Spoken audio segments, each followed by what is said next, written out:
Vénganse, vénganse, vénganse. Vamos a jugar hoy, hoy, hoy. Vamos a cantar hoy, hoy, hoy. Vamos a llorar hoy, hoy, hoy. Vamos a fumar hoy, hoy, hoy. Vamos a jugar hoy, hoy, hoy. Hey, friends. I always do this nervous laugh every single time. Because you don't know what we're about to get into. Right. Well, let's get into it. Let's do so. I'm Natalie. I'm Ricky. And we have Andrew. Did you smoke? Secretly. Andrew, Raymond, Andrew. It's all whatever. Whatever. And it's not whatever, but. It's Raymond per Raymond. DJ Hex. Or just Ray. Raymond. Or Let's start over. You know what? Let's just close this off. I'm spitting now too. it's all good. It's my first day every week, so I'm sorry. My first day every week. Yeah. I like that. Yeah. Not bad. Not You know bad. what? This is just, it is what it is, okay? It is So what it is. first, I want to start by saying, I think my experience of International Women's Month is spiraling Down? down. Yeah. I was thinking that today. And you actually mentioned it last week too, that it's just always a bad day for women. Right. Like, you're going to celebrate women, celebrate them every day because every day there's. Some shit. It's Yeah. just some shit. I was so if you guys follow me on Instagram, I've been actively posting about this documentary that is out for a limited time. It's called The Business of Birth Control.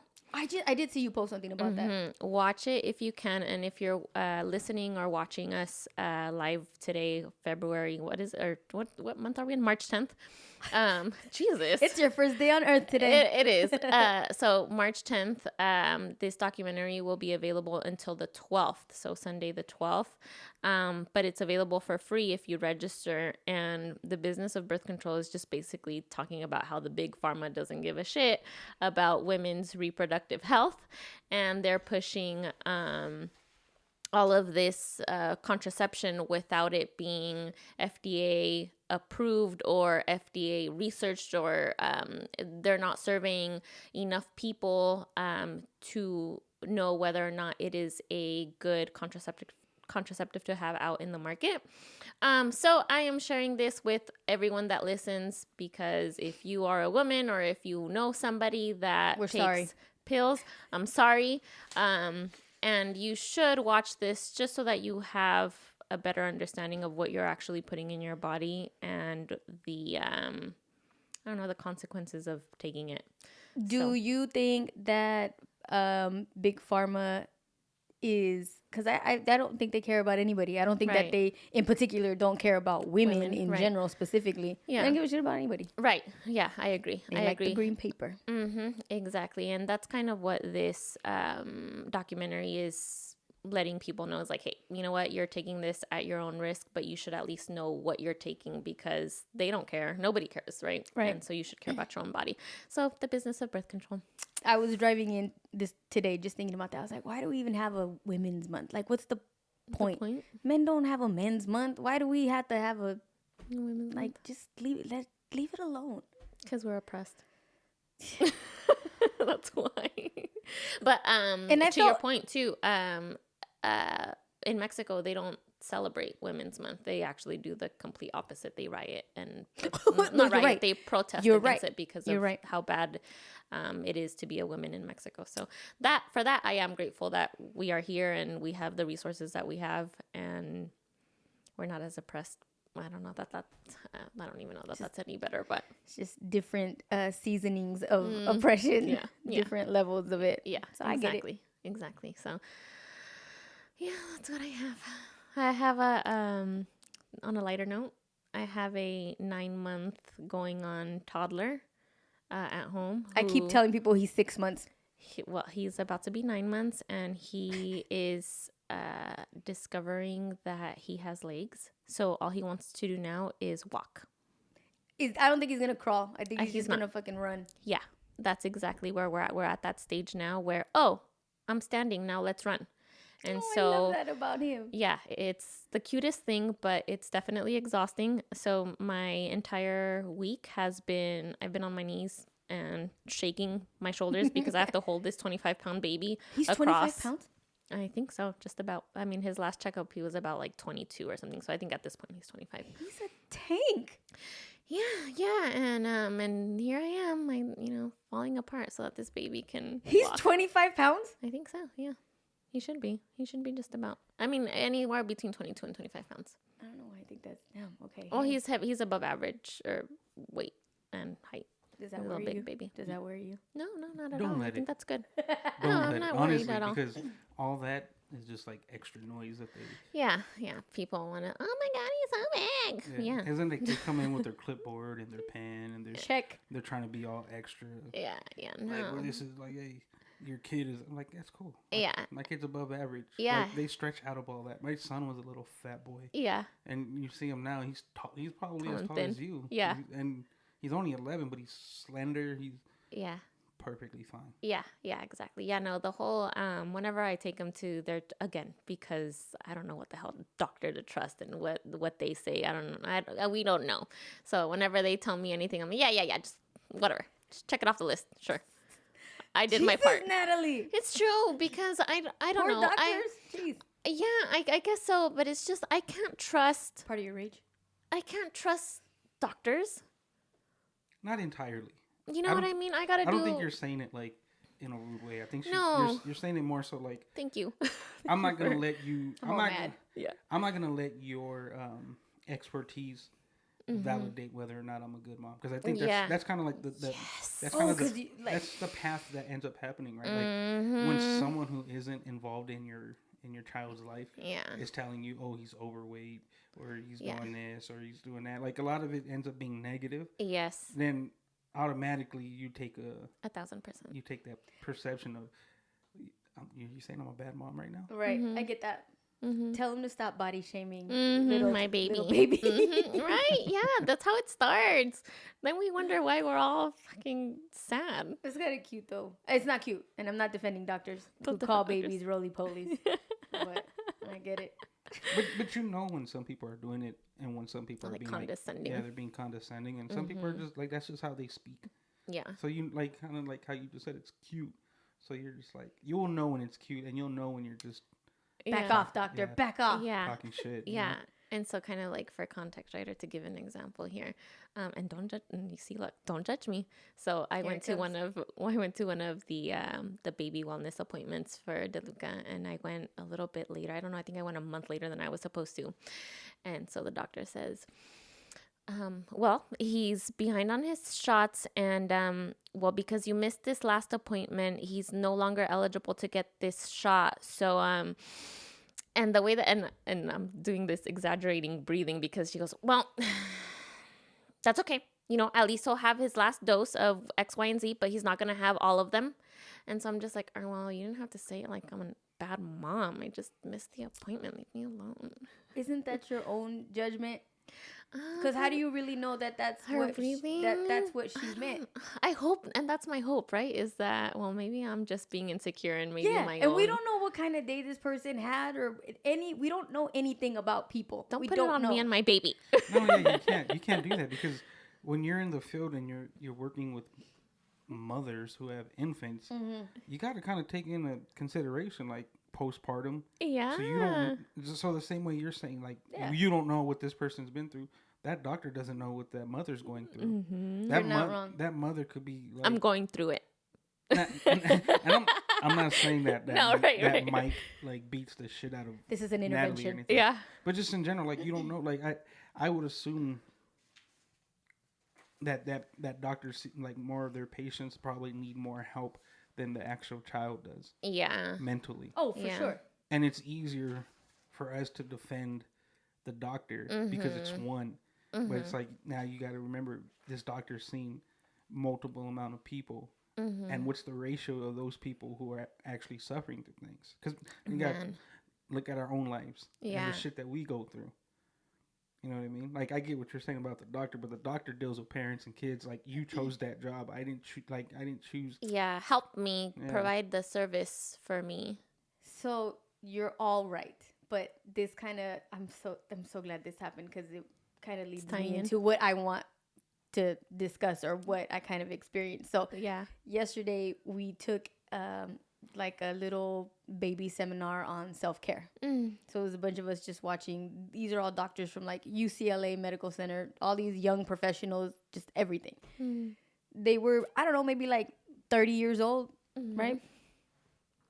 My head hurt coming out of that seminar. They gave us so much information on self-care and what it means, why you should do it, the different reasons.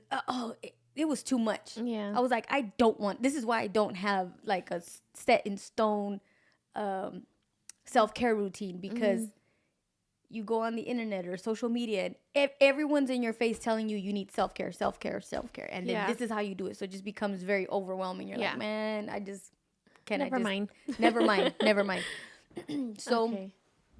but out of all of the things that they were discussing, and I'm going to prepare myself for this. All right, let's do it. I'm a kid. I feel like I'm 9 years old all the time. I love stuffed animals, right? Yeah. Like animation. I love those things. Yeah. So of course, what catches my opinion is that they have a little slide, and it's this little raccoon. We're gonna post them when we see them. You can't see it, but Cute.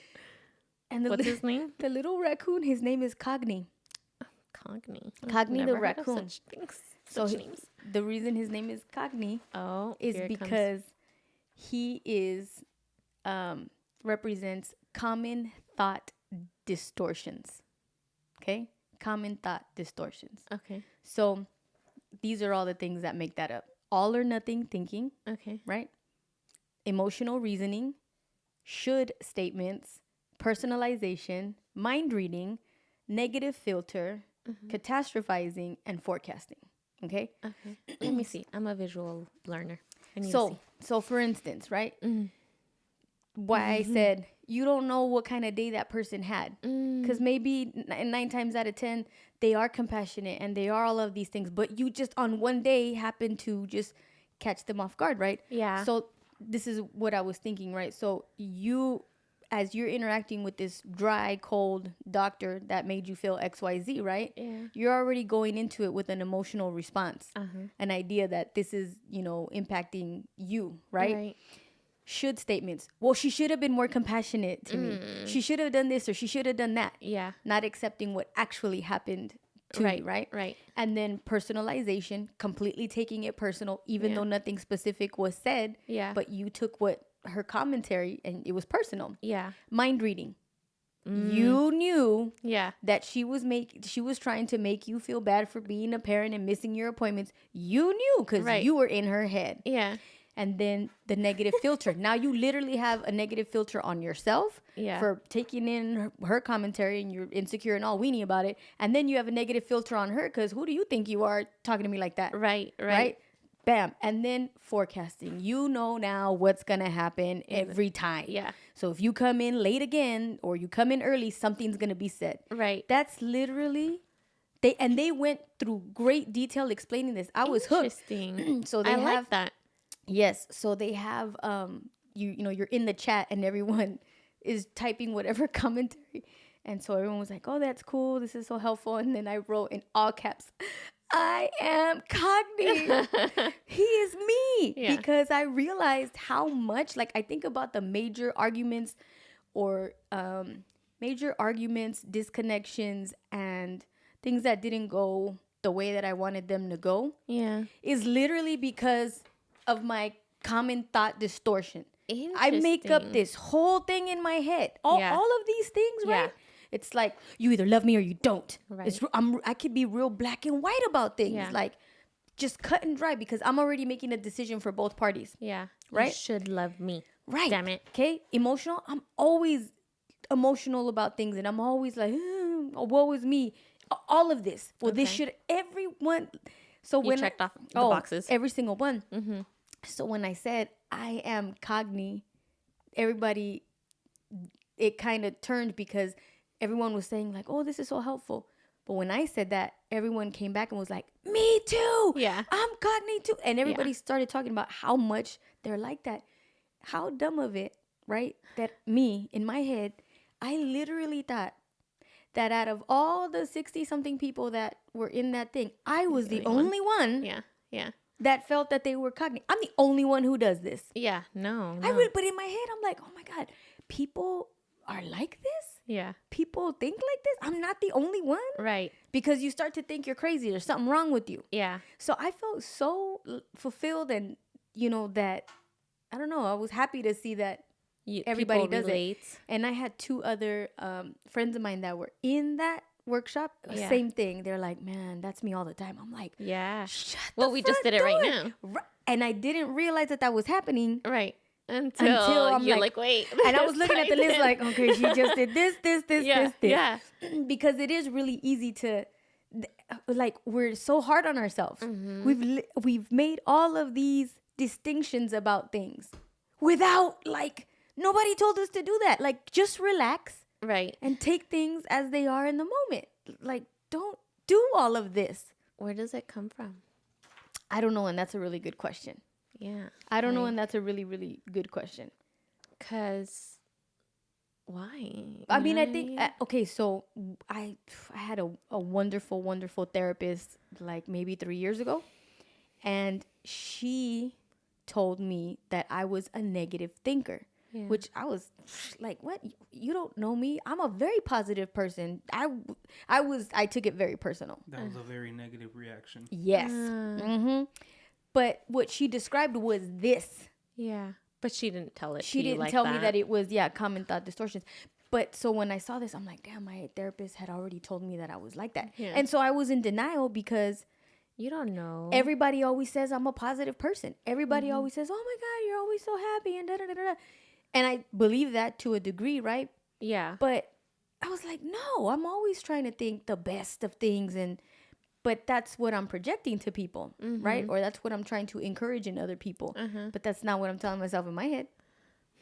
So how do we change that? I'm living a lie. Well, that's like a daily practice, right? Is you have to, all right, look, I'm not gonna start my day with should statements, and I'm not going to go in and start projecting my whole life on other people or thinking that I know what everyone's really thinking about. Yeah, because they don't know. Because even then, somebody could tell you something, and they are articulating that, it's coming out of their mouth, and at the same time, be feeling completely different about what they're saying. So you think that you know what they're telling you. Yeah, but it's sometimes hard being honest with our own selves, so we say dumb shit or other shit that doesn't matter. Not even relevant to what we're saying.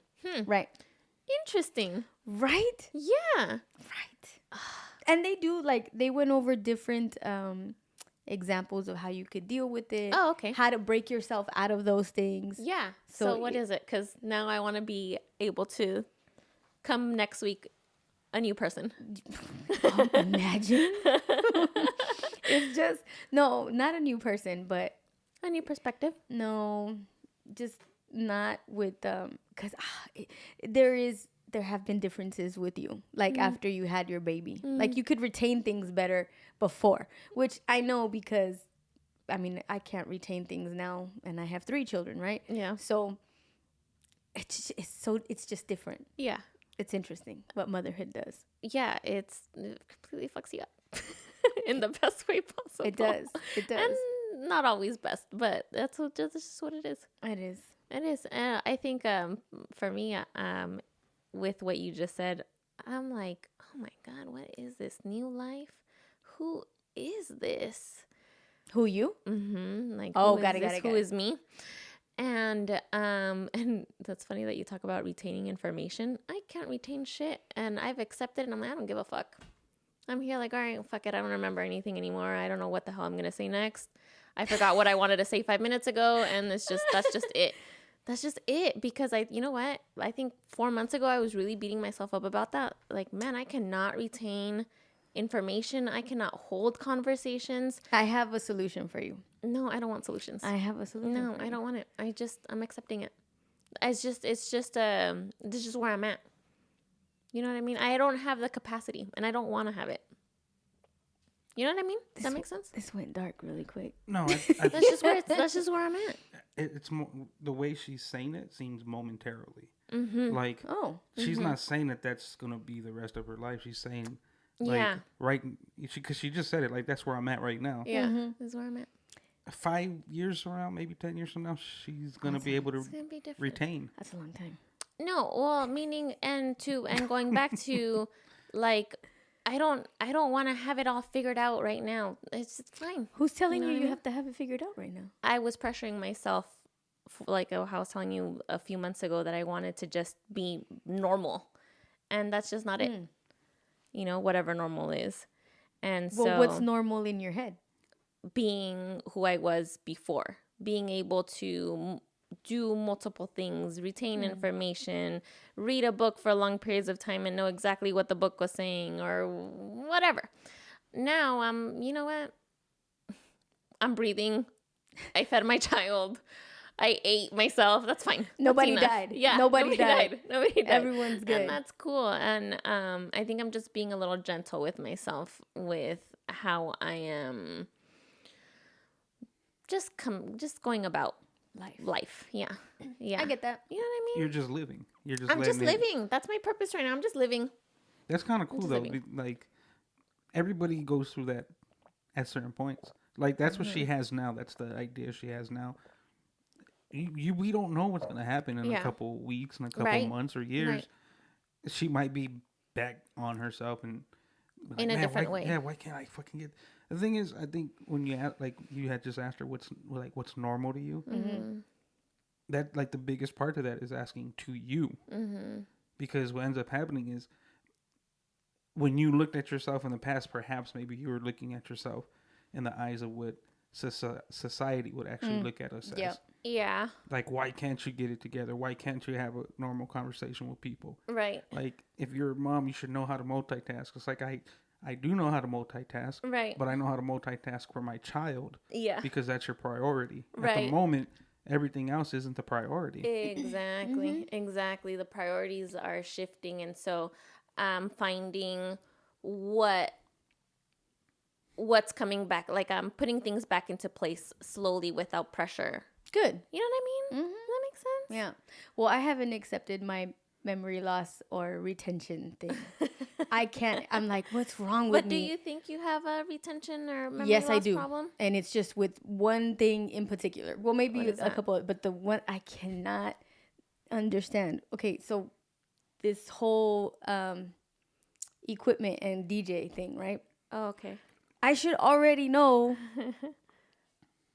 what goes where, what cable does this, that, the other. It's not hard. It's simple. Okay? I've been told multiple times how to do it. I've even written it down. I've even taken pictures, done a little video so I don't forget. Oh, goodness. I'm not kidding. Okay. I still can't. I will still ask, does it go through the or through the, like, which It's embarrassing. I'm ashamed. And what is that I don't know. for? It's not like I can't remember shit. It's not like I can't. But for some reason, Maybe you do retain. You just don't. Retention isn't the issue. I think it's, like, confidence. Like, knowing that you do have it right because you're waiting for someone to tell you you didn't do it right. oh shit, that's not The bad. confidence? Okay. And that's what I really want to stop that. I really just want to stop being in my head so much and just have a good time in life, right? Like, have a good time and be confident about where these fucking cables go and how they're supposed to be plugged in, right? Just, if it doesn't work, you gotta fix it, but still. Because the thing is, if you put it together and you're wrong, Well, then I you can't just be fix wrong, it. though. I should know this already. Like, it's fucking simple, and I cannot, and it can't be, Ray, that I go, like, I'm not confident. It has nothing to do with confidence. It's math. This plus this equals that. but look, I'm getting mad now. exactly. So this is my point. Look how frustrated you're getting with yourself because you have to be right. That was similar to how Natalie was perceiving herself before she accepted the fact that she just can't retain everything the way she used to. Yeah. So she probably beat herself up the same way. Exactly like that. Yeah. Except I won't accept it. Exactly. That's the biggest difference is acceptance. She's accepting it. You're not. And Maybe I will start to remember if I just accept it. Accept it. Yeah. Or just fucking forget it and It's just, all right. but there, I plugged it in or See, whatever. I completely disagree with that, right? Yeah. Because this is a simple thing. This is not, that's what I'm telling you, it's like a math. It's solution. This plus this equals that. Yeah. There's no reason. Like, I could see, what am I going to, it's been like 4 years. Ugh, How do was I just gonna not ask have that. this Yeah. down in 4 years? Yeah. But it's not that you don't have it down. You just don't have the confidence to believe that you have it down. So every time you go into that situation, you're not going to be confident doing it. And knowing Oh, because that I'm you're- already anticipating I'm going to get it wrong. Yeah, you're what already you're like, saying. oh. So every time you go in, it's kind of like what you put in the air, like what you put in the atmosphere, that's what's going to end up happening. You're speaking it into existence. You're putting the doubt in yourself. So while you're doing it, you're doubting yourself. And then your chances of you doing it wrong are probably a lot higher than if you just fucking said, fuck it. This goes here, that goes there, boom. And this is something that you handle like every time? That's the story of my life. Because Which- now I'm which- wondering, I'm all like, terrified of doing everything. I've already decided in my head that things aren't It's going to gonna work go out. right, And yeah. they literally don't. That is my life story. That is my life story. I've just now figured it out. just forget it. Just forget it. Accept it. Or maybe you just don't care enough about it to do it. I thought about that too. But that's an no? excuse. There's no reason for that whatsoever. There's absolutely no reason But there's for also no reason for you to overthink either. that. Right. So you got to find a balance. Maybe you don't care. Just don't care I about need it. to I need to practice not caring, and I need to just enjoy life. Like, Yeah. I'm gonna die.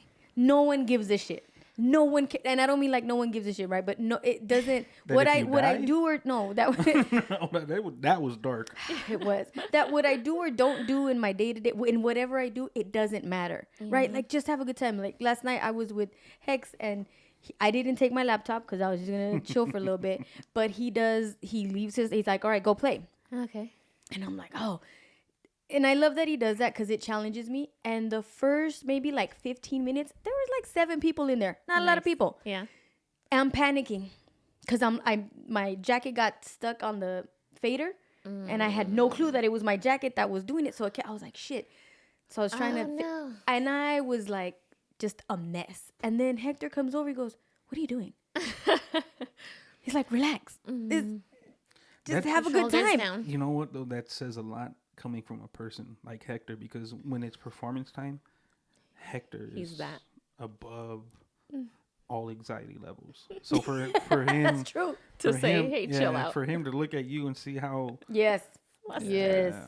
Because it was like coming out, right? And so finally I had to tell myself, really, Ricky? Like, who gives a shit? None of these people here are going to go and complain that this transition was trash.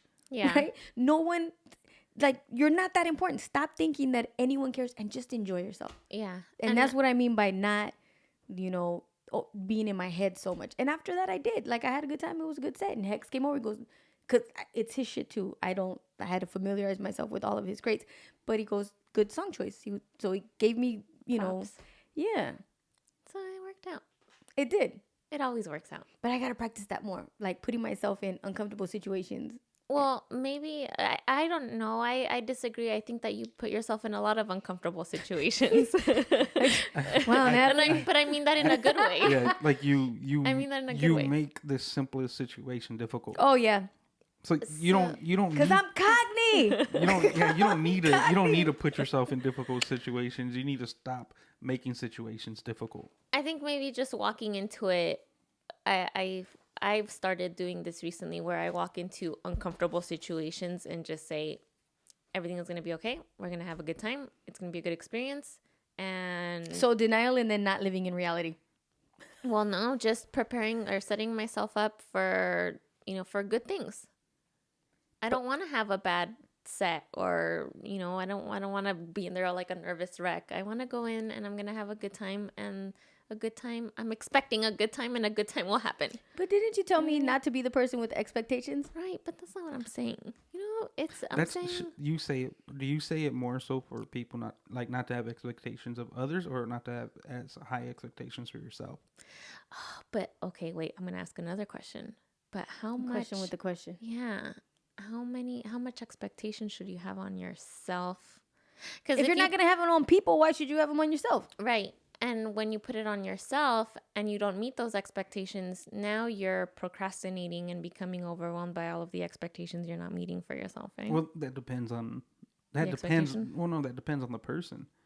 Because if you're a person like yourself who are, and now you're in this new realm of life where you're just like accepting the fuck ups, What is, yeah. you know, whereas opposed to if Ricky had that a high level of expectation for herself, which is probably why she needs to know that she's doing something right. Like everything has to be right.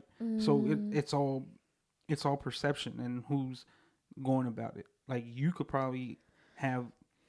both have the same high level of expectations of yourselves. Yeah. And when something doesn't go right, doesn't meet that expectation, the reaction to it's going to be different. And that's where the difference is, because now it's just like, if you're more willing to accept that you didn't meet your expectation, you'll be okay with, all right, well, we'll get it next time. Whereas opposed to Ricky, if she doesn't meet her expectation, she's probably going to be on her own fucking head for a long time until that situation comes back and she could prove herself Right wrong again. or right. But that wouldn't stop you from Cogny. trying the thing again, right? Like for example, like you were DJing the other night, and so you're all in your head, and you had all these things happen. It ended up working out. Yeah. When will you go back to doing this again? I'm gonna go back next Thursday because Hector and Ray always continue to put me in these uncomfortable situations. Yeah. So it allows me to practice that. Yeah. Like I just need confidence. That's really all it is. Yeah, but And you then just do not it, giving and a you fuck. have the people to push you too. Because I feel like I've been in situations where something doesn't work out, and then I won't ever try it again. I'm like, all right, never mind. I fucked up. We don't push her into the situation. It's more like if she's standing by the pool, Okay. we'll walk behind her and kind of kick Like her a in. little, oops. Like, oh, Oh, you're too close.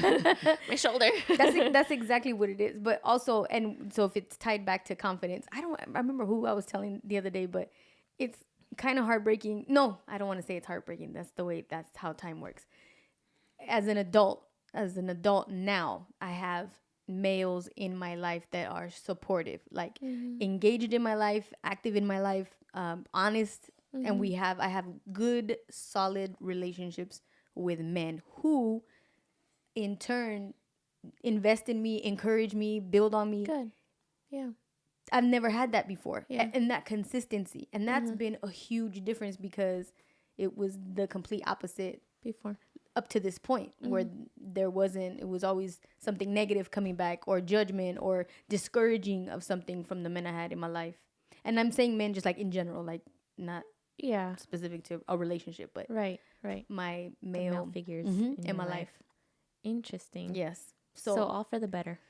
Hell yeah. It's been, you know why? Because this sounds terrible too. Because I feel like I have reliable people in my life. Oh, we need reliable. We don't have enough of those reliable No, people. that if something happens, like I feel I can call these people, these men, and say like, hey, I'm in this, I need support of some sort. Those are the people I would call. So, would you say now that you also have the same support from the women in your life, or that you've had that Support from women? Is there that a something that difference? you're? Yeah, is there a difference? Because clearly there's a difference in I will say the quality of men, right? Yeah. Is there a different, like that same difference that you've seen from what you had as male figures in the past to now? Is that the same for women? Yeah. It's kind of different, but the same.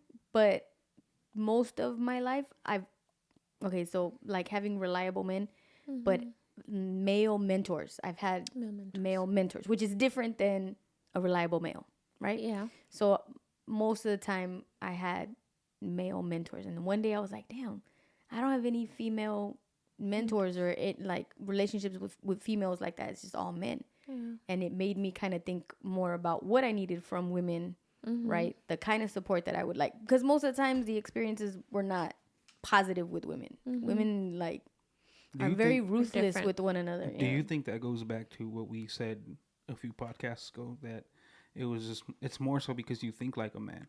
So your mentorship Oh, yes. I can see that. Is attracted to like the male perspective of how to run things. Yes. Because naturally, like maybe it was hard for you to answer that question about women because you don't really depend on women. Right. At all. I mean, my mom, but that's my mom. So it's a little Yeah. bit, she's the only person, like, That's your mom. but that's my mom. Yeah. So there's no like leaning on type of situation. It's just more so like you guys are actually like cohesive. Like you guys like could mesh together, but you're not really looking at another female to empower you more than a man will, or like how does that go for you? I don't know. And I say I don't know because I think I don't have that point of reference with females. Yeah. If I did, then I would be able to compare it, but I don't. Like in my relationships I have more male friends than I do female friends, right? And I guess the whole back to thinking like a man could play a role into that. Yeah. But I don't know, and I wish it was different. We have a great relationship, and I'm inspired by the things that you do, and we encourage each other, back and forth. Likewise, yeah. But there are a few women that I can reach out to for that, that I would look. You know what? Maybe I just need to do that, like go out and find myself. And I do have women that I would love to mentor me. Yeah. I think that's what I'm gonna do. Yeah. I'm gonna make that thing for myself Would too. you- Good goal. Would you be willing to accept that? Because now you're going through different mindsets, right? So you're so used to thinking and having male mentorship. And if you went out to seek female mentorship, and I say this respectfully, ladies, but the female mentorship also comes with a different female mindset. Right? And that could either strengthen or weaken your perspective. Yes, agreed. So would you be willing to be able to like have that, like introduce that into your lifestyle right now? I want to, because now I'm just curious to see how I'm gonna take it. And I'm wondering, like because you're saying the strengthening or the weakening of your mindset. I'll put myself here too, right? We would probably have to go and look for that woman that we're trying to become, right?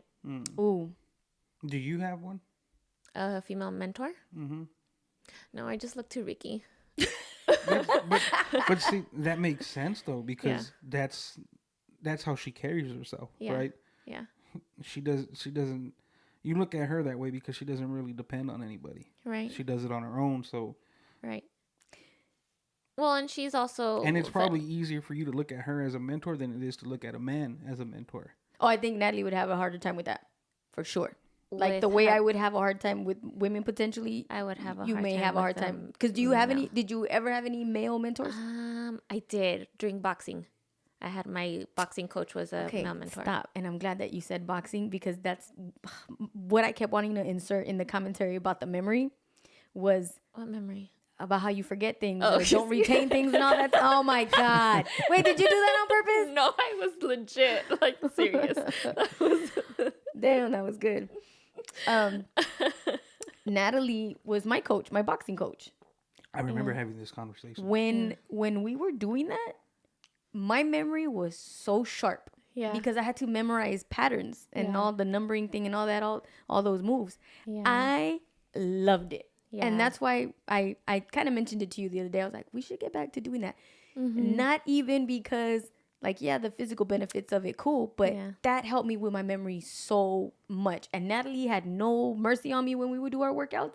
Yeah. Because we would do a whole workout before and then go into the patterns. And I love that. It was also That's a right. great I way. forgot about that. Yes, I know. Dude, you remember we did it in Ensenada and they were like, we want to see what you guys do. Oh, that's right. Yes. Yeah, that's right. But that I really want to do that again. Yeah. And I remember I asked you a couple months ago. I was like, I'm just gonna ask her. I don't care. It's just for the well-being part of it. Yeah. It was a great stress reliever. Yeah. Did you? You did end up going to a boxing class. It was not a good experience. I'm sorry. I need to reach out to my boxing coach. I haven't talked to him in a long time. He's a good person. There you go. So you do have a male mentor. I did. Yeah. I just- do. I'm glad I that. won't say I did because I do. Still present. I just need to reach out. Life. Mm-hmm. But I would still agree that yes, for me to have any other male mentor, male mentors, would be difficult for me. Yeah, no, I have them left and right. Yeah, interesting. It's weird, but I do, and I'm Yeah. grateful for those Yeah. some of those mentors became really good friends of mine. Yeah. But I do have a couple females in mind that I would reach out to and ask if I could be their mentor for sure. Yeah. Sorry, go ahead. Nothing. I just wanted to point out because Anita in the comments said that women who always have to do things on their own meet to find their feminine side to be tender without yourself, maybe, and empower other women. So I don't even know if I'm understanding that part, but when the way I kind of see it, it is hard to be in touch with your feminine side when you're carrying it all on yourself. Yes. And it sucks because, well, which is why remember, I think it was last season, we had a podcast, or I don't even know if we released that episode, but it was, Jasper was here. Mm-hmm. It was you, me, and I think Rachel. I think Jess was here too. And we were all talking about wanting to get in touch with our feminine side. Yeah. Yeah. And we didn't release it, but what each person wanted to do to exercise their femininity. Mm-hmm. And then I don't remember what I said. Somebody said that they wanted to do a photo shoot topless. I don't remember who said. Was that you? No, I don't think that was me. No, but I did say that I wanted to, like, just be in touch more with my feminine side. Well, let's do it. Yeah, I think that's super important. Yeah, I reached out to Jasper. We're gonna have Jasper on here soon, and I'm excited. One of the topics that we had when we were talking on the phone, she was trying to get more in touch with her feminine side. So I think that's something that we can dive into a little bit more, because I think we're all feeling it. You know what? I'm sitting here and I'm just listening. Yeah. Mm. And not because I need to get in touch with my feminine. Maybe I do need to get in touch with my feminine side. Men have a feminine side? Men have to have a feminine just side. Just how we have a masculine. But what is the... I think it's just the understanding. We're going to have to do more research on this. That's actually a really good question. Yeah, I think it would have to be like just an understanding of women. Interesting. You know what I mean? What about tenderness? Does tenderness count as a feminine thing? I guess yeah, because it's like having compassion for situations or what have you. You know what I mean? Like being gentle, showing emotion, or just not being an ass. There you go. You know, like, and I'm like, again, I'm guilty of that on almost 100% of the time. I'm just, if I know, and Samantha could tell you yes to this, that if I know that it's gonna trigger you, I might just do it just to trigger you. Stop, Ray. You're that person. You should have ate that pizza. Yeah, I should have just next time. Ray, that's mean. But you know what it is? It You're going around giving people PTSD and triggering them, Ray? Oh my God. We all do it though. Yeah. Well, it just goes back to what we were at the beginning of this conversation. It's a form of pettiness. I mean, we don't do it to everybody, but we oftentimes do it to the people we're most comfortable with. Wait, triggers are petty? Yeah, they are. Because I think about the word trigger, and it's such an intense, like there's a lot of intensity tied to what was the word I just said? Look at, see? Trigger. Samantha's in the building right now. She said every day. and it's true. And Samantha. Jesus, Ray. Samantha, I defended your honor earlier. I said, Ray, you fucked up. She did. Did. What did you do? He didn't eat the pizza. You know what? I don't even know if that's the thing. I just keep saying that. It's a long, short story, but it's just more so for the fact, like, look, I knew what I was doing, and it goes back to, again, I'm just going to trigger it. I'm going to just I'm going to flick your ear. Like, you know how you said your brother don't like getting touched in the ear? So if you keep touching his fucking ear. Oh, my God. That's exactly. We do that. But we all do it. We all do it. We all do it. And Mike does it to me. Don't look at me like that, Ricky, because me personally, I've known situations where you've been petty, and I had to tell you, I've had to tell you, yo, fall fucking back, homie. You're being ridiculous right now. Like, teamwork. See, we all do it. Oh my God. That's just the spice of life. That's how we keep each other, like, on our toes. Going back to it though, I think men have to have a feminine side. Yeah. There has to be some type of estrogen energy. Like, you know what I mean? That we may not have it within us internally, but like the frequency of it, like being within the room, but that comes with like the conversations and me talking to Natalie and then her being like, well, you fucked up, and then me realizing Yeah, I fucked did. up. You know what I mean? Like, Yeah. I could have just left it alone, but Yeah. the masculine side of me was just needed it to be right. Yeah, we're gonna have to research a little bit more of these feminine energies and how this goes for males and females. You think that who are more petty, men or women? I think women are more petty. Of course you were gonna say that, Ray. I agree. What? I think women are more petty. No, I think men are, but it's just a little more undercover. No, I think women are because That's sexist, men. Ray. No, men don't break down to other men, right? So we don't tell other men. Not too. That's a good We don't point. know God too. damn it, We don't. Ray. There's not too many men that we break down to. So when we're in the comfort of a woman, we tend to break down and let our guard down because that's what you guys. That's like your guys's. As women, that's what you carry. Right, like you can, but then what ends up happening is if later in life there's any type of conflict or confrontation, you know the personal side of things that can trigger, and you will find a way to expose it right back to me, like, Oh, that was deep. you know what I mean? Yeah. To where like That's all very manipulative. it is, and Petty. that's very, no offense, ladies, very women like. More, I think women are more calculated in that aspect. But that's kind of okay, so I get what you're saying that women would be that, but I mean, maybe you haven't experienced male pettiness to the degree that it really exists because oh no, I've experienced it. wait, okay, so what's the pettiest thing you've experienced from a man? I've experienced it, and more so in certain circumstances, I have seen it like transpire, and I won't say nothing, but I see it happening. So like, I can see that this is going on, and that's going on, and it's just like, all right, you know this, you know that. Let's see which one of you guys is gonna actually like Oh damn. be petty about it. So it almost becomes like, for me, and I start looking at it, it almost becomes like a game. Yeah. Where it's just like, let me see. That's a lot of tennis, man, going back and forth. But that's really what it is. And sometimes if you're the one in the middle, that's exactly what Oh. it becomes. Yeah, you're right. So it's like, all right, okay. Oh, you just struck out. Okay, nope. Now, wait. I thought you were. Oh, you were better. You were better for that. Okay, you didn't react the way I thought you were gonna react. Yeah. But a lot of times, I would say like maybe not with me because I've never had. Well, that's why I asked But- you but- what's but being- the most the pettiest moment you personally have me- experienced with a man? Me personally, I can't say because I don't remember. Men's oath and code to No, not expose their I, pettiness. No, because what I could tell you is like I work in a barbershop every day.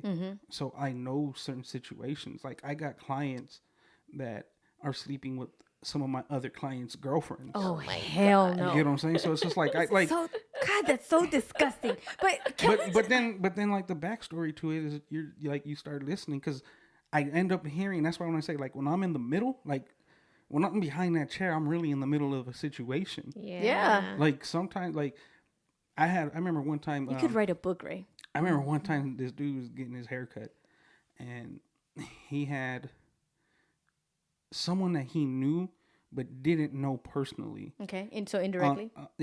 On the other side of the shop, and his girlfriend was there. Oh my God! And you knew all of this. And I knew it because the dude that was in my chair was like, "Oh yeah, I started talking to this girl." Well, that girl that he said he started talking to Is right there. was the one in the waiting room. Oh my gosh, this is So she was waiting in the waiting room for her boyfriend to get his hair cut by another barber. Meanwhile, she literally texted homeboy that was Stop right sitting now. in my chair and was like, "Oh, you can't say hi to me?" No. I was like, oh, girl, you got some nerve. Yeah, you know what I'm saying? So I'm like, so you're mad at him for not saying hi to you, but if he said hi to you in front of your boyfriend who's getting a haircut Oh my God! a couple chairs down, what did you think was gonna happen? Look, and not only is that disrespectful to the dude, but at the same time, like homeboy is like man, I got it in with her, so I like. Oh my God! He's like after the other client left with that chick, Unbelievable. he was just like, bro, like, we ended up having like a conversation where it's just like, the fucked up part is I'm looking at this guy and I know everything. Like, I know what she looks like not wearing that. Oh, I want to throw up now.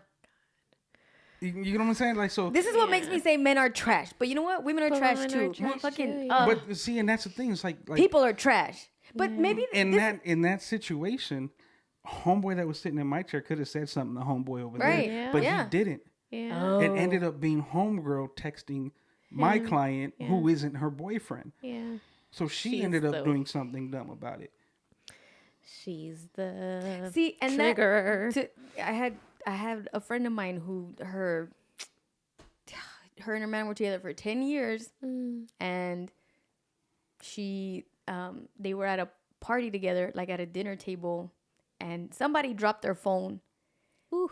But the girl basically sees a picture. She saw something of her man with her best friend, Oh my goodness. who was like at the same party. At the same party, and that's how my friend found out. Oh no. Yeah. So she went and confronted her there at the party. Didn't say anything like crazy, but basically that she knew, let her and then know. she left. Oh, that's so sad. It is sad, and this is why I just like. It's like that's the one. So here's the question. Humiliating. Yes, and this is It's why it's like, humiliating. why don't you just remove the expectation from people that They're not gonna they're gonna cheat. That they're not gonna Do cheat. you think that there has to be certain levels of expectations, right? Like, so if you're just Yeah. dating someone for like a year, maybe don't have the expectations that you're marrying this person or that they're Right. your husband or wife, like, because then when your expectations are that high, like, as the relationship goes further, then obviously it makes sense for your expectations to be higher. But a lot of times I end up seeing, like, even, again, going back to some of the clients in my chair, they'll be butthurt about some of the smallest shit. And it's just like, I'm just going to break up with her. Like, over that, bro? Yeah. Like, if you're going to break up over something that dumb, that easy. Right. Because you guys didn't don't- take you out guys the don't trash. Need to, you got to get that. Like, you guys Yeah. don't need to be in a relationship. have you Fuck heard it. that a lot from men that find one little thing and they're like, we're done? Yeah. That's interesting. But I think a lot of times, too, it's just a lot of men maybe don't. That they're just looking for the out, perhaps. Yeah, that's the excuse. I get that. You know what I mean? But, and then too, like, going back to homegirl, she did something dirty. But if it was the other way around and it was like a man, like, perhaps the man's doing that in a way where he's looking for the excuse, so that if he does do something that is out of her expectation, he has a reason for it and he has something to, like, clarify or justify what he did. Like, So let me ask you this, because this is something I've grappled with a lot in my life, and we've talked about it many, many, many times. Yeah. I feel like if, in thinking about little raccoon Cogny and about how you look at things, right? I almost feel like the faithfulness part, you just have to remove that expectation from people. It's gonna happen. You're not to think that you're gonna spend the rest of your life with one person for the entirety of your marriage or whatever your commitment with them. I feel like if you just remove that and understand that it's going to happen, it may or may not happen, Right. then you're not going to get disappointed when it happens, as opposed to you have it in your head that this person's not going to fuck you over, Yeah. and that's because there are vows or there's this, that, and the other. Yeah. Bitch, it's going to happen, and then what? Right. You have to move on anyway. Right? So And so it's I like if think- you don't have that expectation, then you're just like, well, I and guess. that's really important, especially if you don't have children together. Yeah. Like, because then if you have children together, I'm not saying you have to stay in the relationship. Oh, I struggled with that. But you're going through life with each other now because you have children. And you're always going to be in life. Yeah, through so life it's just with like each you other because gotta- of your children. And would you say it's almost like picking your battles? Like, so having, like, your expectations, it's like you're picking your battle.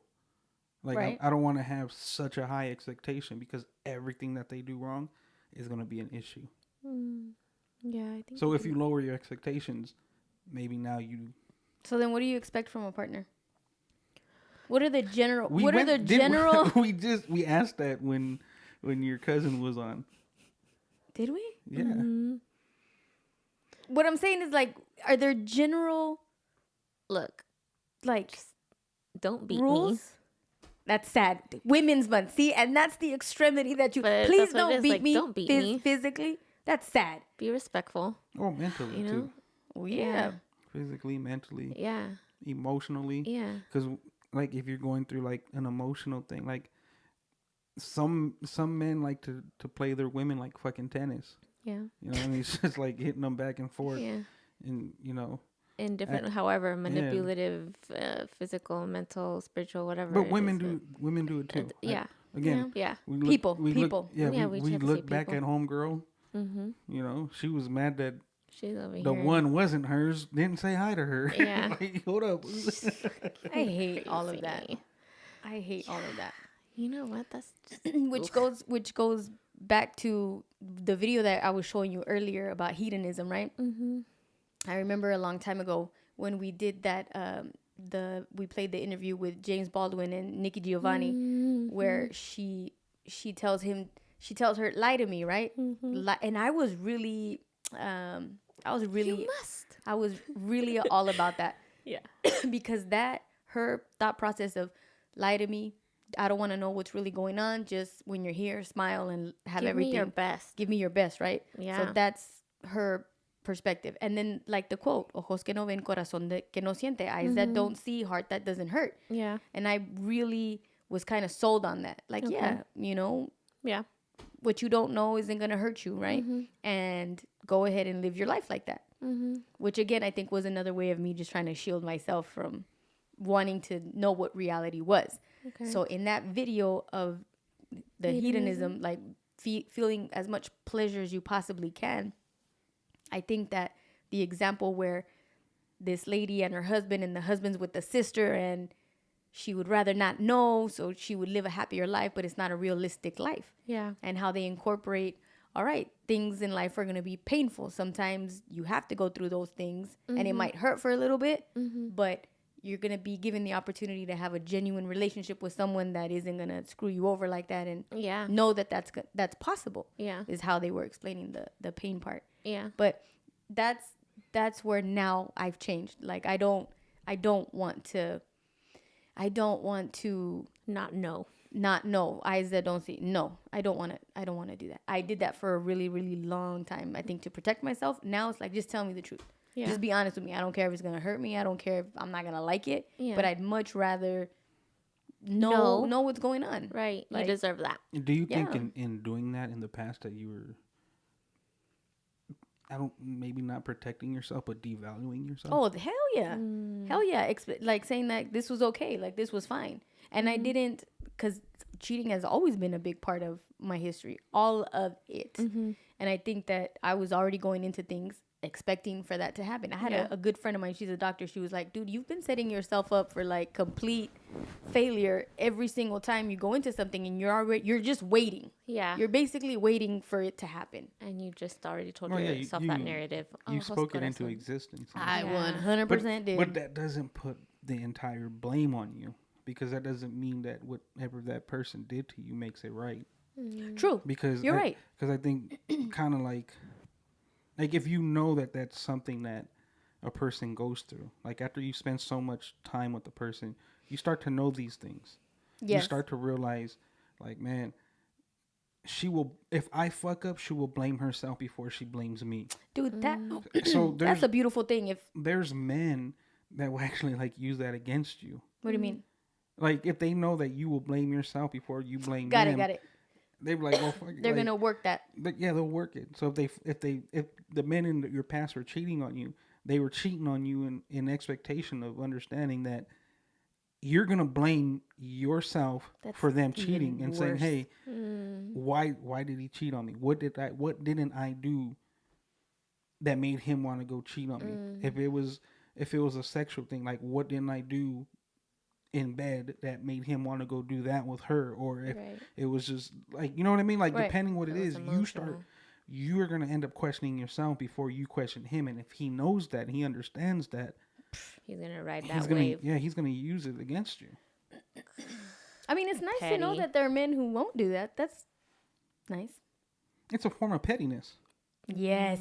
It goes back to like what I was saying. Like if I know I could trigger you, or if I know I could like just chip at that, then I'm gonna do it just to bug you. There's levels to it. That's what I'm saying. None of us are fucking saints. You know what? That makes me sad though. I really don't want to believe that. I want to give humanity the benefit of the doubt that people won't be petty or won't try to hurt me, which is dumb for me to think because it's the opposite. But your perspective has like you could keep that same perspective, but what ends up happening is you have to like if you expect it, but at the same time, don't hold so much value to what they're doing to you, because if you were expecting it, why are you hurt about it? Right. Like, I know this guy's gonna cheat on me. Why do you know he's gonna cheat on you? Because me. You know what I mean? I can tell the future, which I can't. But because you almost put it out there. Like, I already know he's gonna cheat on me. Sure. So when he cheats on me, and you already know, like, if you know that, no offense, but how dumb are you to? You just call me dumb, right? Yeah, but how dumb are you to feel bad for yourself? Oh yeah, that part. You know what I mean? So it's just like, look, I already expected this. Shrug the shoulder and fucking move on. Maybe we have to surrender to, because like you're saying, you know, that's sad that everyone's just gonna go out and they're gonna cheat.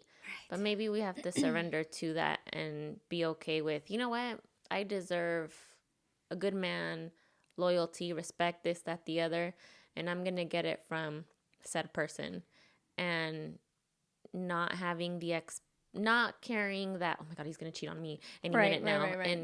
And I think what we were saying earlier is you can set yourself up to say, this is a great person, we're gonna live a great life, and you're gonna carry on. And even if this person is great, maybe he's gonna slip up anyway, and you'll still end up in square one. But at least you didn't go into the relationship saying, he's gonna cheat on me, because that is gonna set you up make yourself paranoid for everything else. Yeah. You And then the relationship, PTSD. It's almost like, okay, so let's backtrack to earlier today. So my wife, backstory, I guess. Super Bowl Sunday, someone broke into my wife's car. Oh yeah. Ripped out the ignition, and they tried to take it, but they weren't successful. That's so even worse. Yeah. We had to send it into the shop. They had to replace everything. We get it back, and I tell my wife, park right here because the camera sees everything a lot more clear. And I set it up to where even if someone walks on our sidewalk, you're gonna see it. The camera is like, hey, someone's by your driveway. Yeah. So we get the car back today, and this was shortly before I was coming over here. She was like, what the hell? And I was in another room, so I was like, what happened? She was like, there's someone by my car. So it's just like, it's that form of PTSD. It's like, who? And it just so happened that person just pulled up behind her car to want to have to like back up and park next to our neighbor's house. Oh, okay. And that's all it was, but it was like that. Yeah, PTSD. Anticipation. Yeah, like you're waiting for someone to fucking break into your car again. Yeah. So it's the same thing with your relationship. Someone cheated on you in the past. That means now you've carried it over to every situation or situationship that you go into. And here's a little bit of advice perhaps I could give you. If you know it's a situationship, don't be so hard on yourself. Oh, yeah, I like that. Let it be the situationship. I have mixed feelings about that. Let's hear it. Don't be so hard on myself. In a situationship. You don't think that there's devaluing in that? No, because you know you're in a situationship. So the same thing that they can do to you, you can do to them. If said person goes out and they having a good time and you guys are just sneaky linky type shit, you can't be mad if that person does it, and it's okay if you go and do it. Now, once you start putting that like catching feeling type situation into it, you did it to yourself. Yeah, like you didn't put your How heart. How do you on stop that then? That isn't that kind of hard to stop? Communication. I mean, you gotta know if you have like. Actually, that's feelings. No, you're not wrong about that. You are. You know what? Snow Allegra has a song called "Situationship." That's one of my favorite albums. I need to find that record. It's somewhere in here. That's. Oh, she sings. I love how she sings. But you're right. Communication. By the way, important. If my wife is still listening, I'm not always right. Wow, record that. I gotta say it. I gotta say it. I'm not always right, which is true. I mean, 90 always is 100%, right? Yeah. If I'm 99.9. yeah, And today you weren't right. If 99.9%, Today was his 1%? Yeah, you know. Yeah. Fucked up. Hey, what okay. what did I tell you earlier in the week? Players fuck up too. It is Wow. what it Yeah. is. That's right. We could talk about that. It is what it is. All right. Okay. Shit. That's Oh, good. man. All right. Well, I'm excited about life No. situationships. No, Your new well, situationships that you're gonna get into. With the twin Ooh. mariachis. yeah, in the Bahamas. Oh, are you going? Are you going? Wait, does the person that invited you listen to this? I mean, just because now I just Out wanna of be, curiosity, like, yeah, just right? I'm just curious. Because I'm over here teasing you about like, are you gonna go to the Bahamas? I'm And not maybe I sure, should. actually. I know. I'm over here telling her to whore it up. Yeah, yeah. So like, I don't want to say things. Meanwhile, he's listening, Yeah, getting the he's bottle watching ready. us. He got the baby oil in the bag. He's like, let's Yeah. add another one of these. I would FaceTime you at that point and say, let me have him explain to you. I didn't mean whore it up with you, bro. I meant for her to go with someone in else. general. Yeah, just in Someone general. she doesn't Live have to your come life. back to the States with. Stalin needs a groove, but just not with the same person in Oh California. my God. You guys are terrible. But no, I don't think I'm gonna go. I mean, it is what it is. Yeah. Well, no, I can't because Oh, it's- the timing, right? the timing, yeah. Of It's everything the that's timing. going the on. race is going on, and I was just like, I'm not trying to. Oh. And The then season's about to the start. season's about to start, so I'm really like cautious. But he did invite me to a shorter trip, so I might do that one. Okay, Yeah. let's go. Trying to take you on a shorter trip to get you that longer. See, and then maybe okay. So that's the other thing. He's a cool ass person. I love this person. Like he's great. He's the Down to earth, yeah. yeah. But this is also why I go back and I say sometimes that I'm not sure that men and women can really be friends, right? Yeah. Because That doesn't make sense though, because you earlier just said. That you have more that- male friends. Yeah. God. Okay, let me. Yeah, I'm trying to figure out what you're saying here. Okay, not that I'm more friends. I just get along better with men. That's it. Like we just talk differently. And then the female friends that I have had in my life, they're kind of manly. They're not like feminine women. Like my good female friends are really Like they'll change your tire for you. yes, and they're very strong-headed, like opinionated. Don't take shit from nobody. Okay. I'm trying to think of like the most girly girl friend that I have, and I can't think. It would probably be Natalie, Natalie. Probably me. Yeah, probably you. And I don't have a choice with it because Damn. Thank When goodness say you it have like me. that. Wah, wah, wah. You're stuck with me. Yeah. But oddly enough, we have a podcast together, so something's gotta give. right. But here's what I'm saying: the moment that right, like you get these invitations, like oh let's go out and let's hang out, right? Yeah. So when they tell you like I like you, Mm. right? Now if I don't like you back, that sucks. Now because I'm not gonna be able to You have reciprocate. to end the relationship. That's how I feel, right? So Or like awkward moments. so hey, I like you. I really like spending time with you. Da da da da. And I'm like, okay, yeah, me too. But I don't feel that way, right? So now I feel like a dick because, You weren't honest. huh? Because you weren't honest. No, because I was honest. Because I did say like I don't feel that way for you like that. Yeah. If you're down to still be friends, let's be friends. Which I feel selfish asking that or like expecting that. Because we're No, good not friends, really. like we're cool friends. You shouldn't, because at the end of the day, he's a fool if he's still trying to get at it in a sense. You know what I mean? Because it's like, look, So men will stop. Men will be like, cool, we're just Some men friends don't. and that's it. some men don't. And that's where you cut it. And yeah, maybe at some point you got to learn where to cut it. Not like Lorena Bobbitt, but Dude, how long ago was that? I don't know, but I remember because my wife was actually talking about her earlier. But She's in jail, isn't she? yeah, I think she saw like her documentary or something. But Oh, I need to watch that. But you can't like, because I would say like you and I are friends. Maybe more so now. Like it's like a brother sister thing. Yeah. Which and some people are like that's just weird, but it's just like no, not really. Like No. first of all, I'm married, Right. and my wife knows every time I'm with her, and Yeah. she contacts my wife whenever the fuck she wants. Right. Right. Right. She's my backup. She's my backup. Mm-hmm. But I think maybe when they start doing the hiding shit, and not everything is being disclosed, and It's not transparent. yeah, so maybe, but it depends, because you have a lot of male friends, and a lot of your male friends are married. Mm-hmm. You know what I mean? So it's just like, well, it would be awkward for them to hear you say men and women can't be friends, and they're like, well, you're friends with my husband. Like, don't be saying shit like that. That's kind of weird, lady. It is weird. I guess you're friends with the right people. There you go. You know, because and I feel like maybe it was on the Sam and Ray podcast where you guys mentioned that some men can't be trusted, and women take their men around everywhere they go like a child because they can't trust their man. And so women can't be friends, air quotes, with those men because they're into something else, or they're just immature. Aloe Black is married to, I think her name is Jupiter. She's also a singer, and she wrote a song. It's one of my favorite songs. I love it, and it's a love song. At the very end of the recording, it's Jupiter's grandparents, and they're talking, and she's asking them, like, what's the secret to being married for 1,000 years? And the grandmother says, he can't have any female friends. And she was a big, and so I can't remember exactly what she says, but that's her thing, is that men and women cannot be friends. It's not going to work. That's the secret to everything. Don't have friends around your man.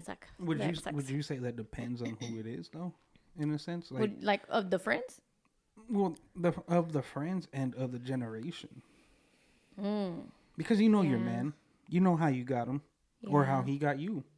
So if, like, you know what I mean, like, if you know that, like, I know my wife knows, like, just naturally when I speak, sometimes it's flirtatious. Yeah. But she knows damn well I'm not gonna fucking go out and do nothing, like, and fuck up what me and her have. And I'm not just saying, like, our relationship as far as, like, oh, like a lot of men would want what me and my wife have in the sense of I can go somewhere and she's not blowing up my phone. Where there's other relationships and people go and they're oh, hold up, I got it. Like, and I turn around and the homie's talking to his wife. You know what I mean? Like, so she understands that, and so why would I jeopardize that? Yeah. And you give me hope, right? Like, there are really good men out there. I'm not a really good man. That's the thing. You can't. So the thing is, you're throwing it out there like really good men. Like, we're not really good. We all have fuck ups and flaws. Definitely not perfect. We have fuck ups and flaws in certain aspects. There's gonna be a man who's really fucking good to you, but treats you like shit because he still likes to fuck other women. Right. But there's a dude that will be completely faithful to you, but can't fucking support you financially. I know. So that's a pickle. So there's it's always something. So it comes back to what is valuable to you. What is it that's important to you? And that should be at the forefront of your relationship or of what you want from the other person. Yeah. What's important to you. What's valuable to you. And if they both match up, then, you keep working towards that value. And then accept that when things take a turn, and even though you said you didn't care about certain things, you have to accept that and say there's no going back on what you originally, not that things can't change, right? Because they can. Yeah. But I think that's actually super important. What is valuable to you? Yeah, and you find that person that matches up to that. Because that's an excellent point, Ray. Like the balance of what what is important to you. And my wife wants to know when I'm flirting. I flirt all the time. Men, women, all of them. I love that she said that. It doesn't matter who it is. Who do you think you're flirting with? I wouldn't get the homie in the shop like, what you doing tonight? Like, it won't matter. Somebody asked me a long time ago, and we know, and for those of you that don't know, Mike is very flirty. He flirts with everyone. When you shared that with me, I never saw my brother like, he's flirty. But Mike's very flirty. But see, there's levels to it, right? Yeah. There's just like when we have a conversation, that's like just giving into the talk. Mm-hmm. But then there's giving into like, oh, hey, what you wearing? Or, you know what I mean? Like, shit like that. That's a whole other level, there's right? different levels of flirtatious. Yeah. But it's not like just sitting there and just talking like, A and B, A and B, A and B. Like, no, there's like just oh really? Like, you Yeah. know what I mean? Like stuff like that. Yeah. But not to the extent, because there are levels where like some flirtatious people like to put their hands in certain places. Yeah. You know what I Yeah. mean? It's like, Yeah. I'm gonna put my hand on your back here, and by the end of the night, it's gonna slide just a Right. little bit. Yeah, You know the what I mean? So worst. like, there's that level of flirtation. You know what I mean? Yeah. So obviously, Like grabbing the ear, that was flirting. that was fetish. Oh yeah. That wasn't- Yeah. Sorry, you that caught me off wasn't- guard. So what ear? But yeah. That wasn't flirting, homeboy. He was letting you know. Yeah, he's into the ears. He wasn't interested in nothing but your ears. I thought that was a sweet moment. But if I didn't like the ear thing, it would have been a problem. I'd be like, fuck Weird. this dude. What are you doing? Yeah. But he, Yeah, you enjoyed it. I enjoyed it. You should have got his number. He's 25. Situation. No. I'm past that. Well, So Mike is a. Oh, yeah, Mike is flirtatious. flirty. Wait, Sorry. but can you explain how he's flirty? Like define his Mike how he's flirty. is flirty the way that Ray just described in conversation. Okay, got it. You know what I mean? So and he has a lot of girlfriends Okay. as well. So we have This is interesting. we have a friend. When Mike and I started dating, this friend also started dating a mutual friend, right? And she tells me early on in both of our relationships at this point, right? She tells me, "Oh my God, Natalie, I don't know how you do it with all of this flirting, because both Mike," and she's saying that both Mike and her man are flirty, and she couldn't handle it. And she put this, she made me aware of it, and I'm like, "You're bothered by that?" And so I kind of thought, "Oh no, girl, like I'm not there with you. That's not a problem for me." But I'm maybe more the flirting is a trigger for her. Maybe Yes. she's a Ricky and had bad experiences with shit, and now is just bleeding all over the place. and I guess it just goes what was the point of this? Flirting. Flirting. Mike's flirtatious. And it depends on what's okay for some people might not be okay for others. But then too, your relationship. And you have to know your relationship. Oh God, Yes, I yes. daydream about that. You have to know your like, relationship, and you have to be wait confident for in your that. man and yourself to be cool. I can't wait for that. Well, wait, because if you are impatient, you'll end up No. falling right back into No, the same I'm shit not trying you're to do always that. in. I'm not trying to do that. What I'm just saying is that, like, I look forward to that. Yeah. And it goes back to like that stupid little video, right? Where Betty, her man, is sleeping with the sister and she's all in denial. I really like that the way that they explained it is, all right, you know the truth. It's gonna hurt. Yeah. But imagine having a genuine relationship with someone. An Yeah. authentic relationship with someone. That doesn't have to be this Yeah. person that you originally And thought was going to be it. Yes, and the way that they explained it, I was like, man, like so I say that to, I guess I say that, and I do want to share that enthusiasm, and I do want to be hopeful about that, because I couldn't say that before confidently, right? I was accepting the bullshit I was doing in my life, right? Yeah. And I wasn't trying to say like, I want this from said person. I didn't stand up for myself in that regard. And now I am saying that. Now I am saying like, damn, I want to have a genuine connection with somebody. Damn, I want an authentic relationship with somebody. Right. I am saying that. I am declaring that, because before I didn't. Before I was just accepting what other people wanted from me, or what I thought they wanted from me. And I don't want to do it anymore. So I am, to say, I'm not out there like trying to go do the same shit, but I am excited about that now. And I want Well, that. because you have now, like for you mentally, you have maybe more control, right? But one thing you gotta also accept is that you can't expect people to change who they are, Oh yeah. because if the pattern is repetitive, that's just who they are. Yeah. There's some men that just love living a fucking toxic lifestyle, and do you want to be a part of that? There's some men that they need to have Drama. They operate under toxicity. and I mean, we could all say like, this is right, this is wrong, but at the end of the day, that's your life, bro. Like if that's how you want to live it, and the only thing you can control is whether or not you want to be a part of that. Yeah. You can't tell him, you need to change and stop doing this and that, or you like, no, just step away from it. It totally reminded me about this one gentleman I was dating for a minute. Like, we were going out for a minute together, and then his girlfriend shows up pregnant with a pipe trying to fucking bust me up in my car, and I'm like, what? Yeah. Sorry. I'm sorry. Who are you? Oh, no. And he's running out.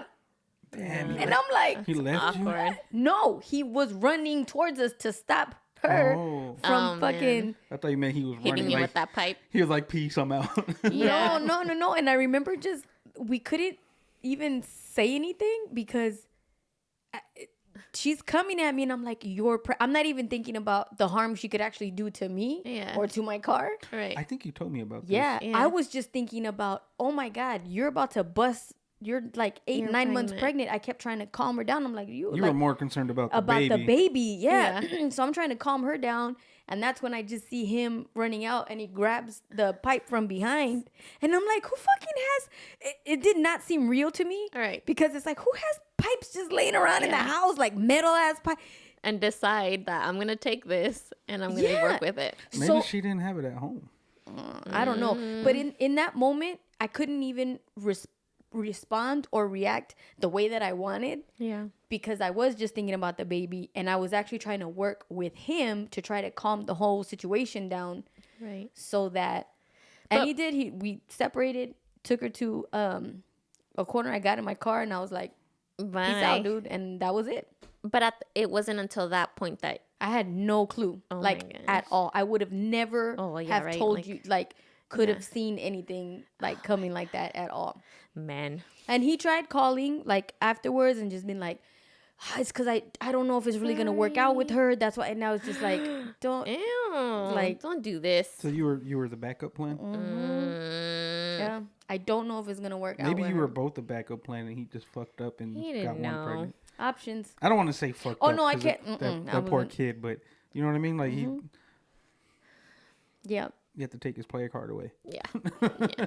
He clearly fucked that one up. But that's kind of what made me, I guess, seeing the relationship. I was like, oh, so this is what toxic is. Yeah. Because we did have a couple conversations after that, and he basically said that that's one of the reasons why they kept breaking up, because she's very physical and very violent, and her immediate reaction is to deal with him with violence like that. But I was like, okay, that makes sense. Yeah. Here's the thing he has to look at. You still got her pregnant. Right. So this didn't happen just when she was pregnant.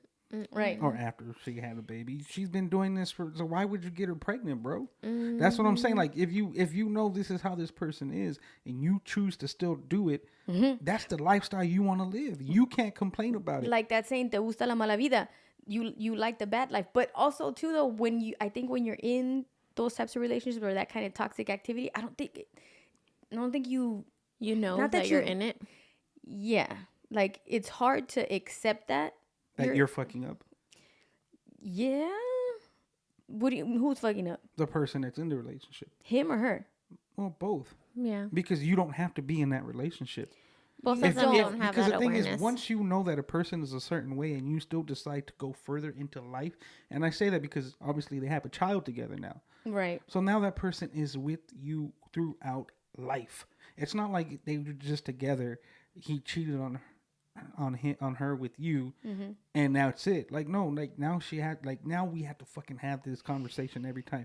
So as like the way you're telling the story, can you imagine when they have Thanksgiving and she remember when you were fucking that, and oh my God. in her eyes you're that bitch. So remember when you were fucking that bitch, and like, and so anytime there's any type of confrontation between it's the two gonna of them, come up. It's gonna come up, and he's gonna look at her like, yeah, remember you tried fucking hitting her while you were pregnant.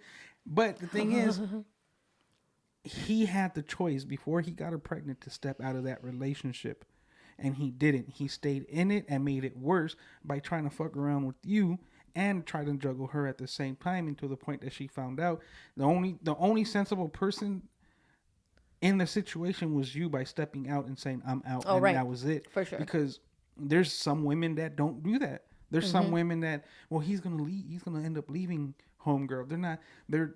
He could spill that I didn't think it was gonna work out. That could have just been his spill to see if you would still hang around. Right. Oh, for sure. I believe that. So there's some women that will stick around, and now he can still do the same thing, and he doesn't have to change his life.